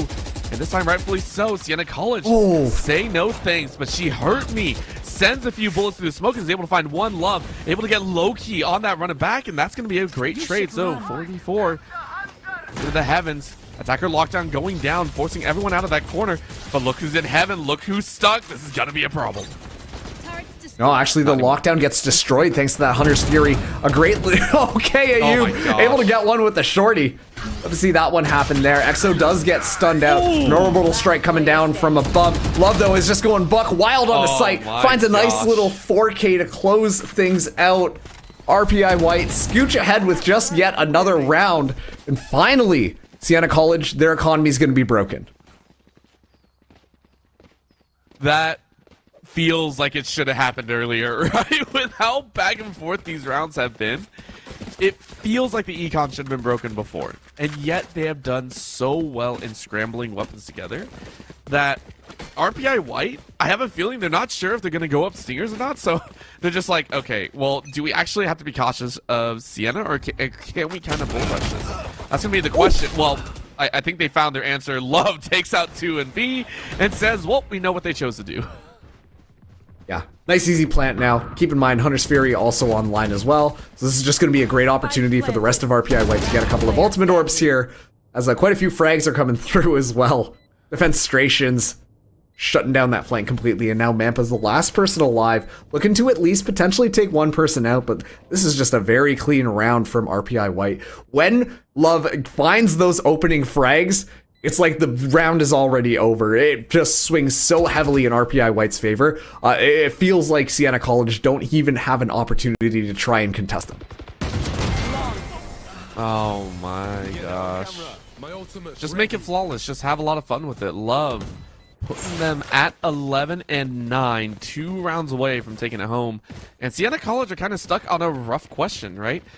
Do we full buy here, which is quite honestly the good answer to go for, or do we wait until next round? And they're going to fully buy out here. This is do or die right now. This is the do or die round for them. If they lose this, the best that they could probably grab are Stingers. They're zeroed out on 2 members. RPI, this is a chance, right? They've been neck and neck for a majority share. They were behind in the first half, and they don't want to give up this pressure. So Love gets the combat sim, chases forward so quickly, and now they're running back again. We know this song and dance. Is it going to play for a third time? Yes, it is. Hot Hands goes out, and you run right by an opponent. You were trying to heal up, and couldn't really find anyone else there. So the running back doesn't do too much. Rymaster, though, finds low key. Walking off the left side, Jerome able to find one. Love finds OCU. Ayub finds Jerome. She Hurt Me, gets a swarm kill, and Ayub says, I hate that nade. It's so dumb. Defenestrations with the turret up. Gets plant 3v2. Spike is going to be down here. Do have that Cypher ultimate, but never mind. Completely taken out of the equation. Might have been a little bit of a force-up, but it's all falling apart. Teammates comes through. 3 members still alive. Who else but Love to open things up onto the site? Just went so speedy, zoom. Now it's going to be match point. RPI White looking to close out Siena College. 2-0. And it's going to be a very uncomfortable bye for Sienna. You know what? At least it's not all SMGs, right? That's all I really care about here. They're able to scramble together a couple weapons, the Phantom, the Bulldog, and of course the Bucky, which, I mean, we can't count out the Bucky, right? We saw earlier it did work with 3 kills. Like, oh, well, now I'm sad. All right, we're going to get this chance here. Either way, 2 rifles. You know what? I believe magic can happen. Sienna College is going to try and put in the works. Taking point. Puts up a nice little wall, goes for the flash around the corner. It is going to be entry onto site. Run it back, used by Loki. It's going to be a curveball around the side. Doesn't find anybody. Tosses out the hot hands. Realizes that Love is going to be in the back there. Is able to find that pick, but disappears just in time. Dram, meanwhile, falling down. Defenstrations moving right into the defenders. And just like that, it's looking like RPI White might be able to win this one here. EXO going through with the chase. OSU extremely low. Gets taken out, but it is down to 2v3. All times for this to happen. Sienna College don't want to give up just yet. In goes a little bit of a knife. Does get one suppression, so you need at least once off on that angle, but where else can you find it? Oh, that's going to be it, but it doesn't matter how much util you grab. It's headshots galore as RPI take the 2-0. That is just some unbelievable stuff coming out there. But yeah, like you said, RPI White, they come back. You know, at first I was questioning whether or not that was going to happen. But like you said, they looked incredibly good on their attack. I feel, again, it's that control issue, right? Where do you feel the most control? It is on the attack, right? You do have the conductor's baton in your hand. And when you get to dictate where these fights happen, it feels better. Granted, Sienna College came awake on their map pick. We cannot disregard that. Remember, Game 1, 13-2. Rough time, felt bad. Game 2, 13-9. That is a vast improvement. And for a team that, you know, I don't know what they've been scrimming on the offside, but again, week 1 was a forfeit. They came out, gave us a pretty good show. So I really do enjoy what we're seeing there. And the compositions may be a little bit awry, but they make it work. So I really do want to see what more they can do. Hopefully they can do a bit better next time and pick up a dub on week 3. Yeah, and just like that, we're going to be closing things out for week number 2 on this stream. Thank you so much for tuning in. Congratulations to RPI White being able to win out the series 2-0 against Sienna College. Of course, Sienna College, want to keep an eye out for them, because if anything, they showed us that they've got what it takes, especially too on that Haven map. You could tell that they were a lot more practiced. But thank you guys so much for tuning in. My name has been Marks. This has been Orbital on the other side. We've had Storm Warrior on our production and Bulby as our observer. And Orbital, you got any final thoughts for us before we close things out for tonight? I'm excited for even more Valorant next time. That's all I can say. All right, thank you, and have a good night, everybody. We'll catch you next time.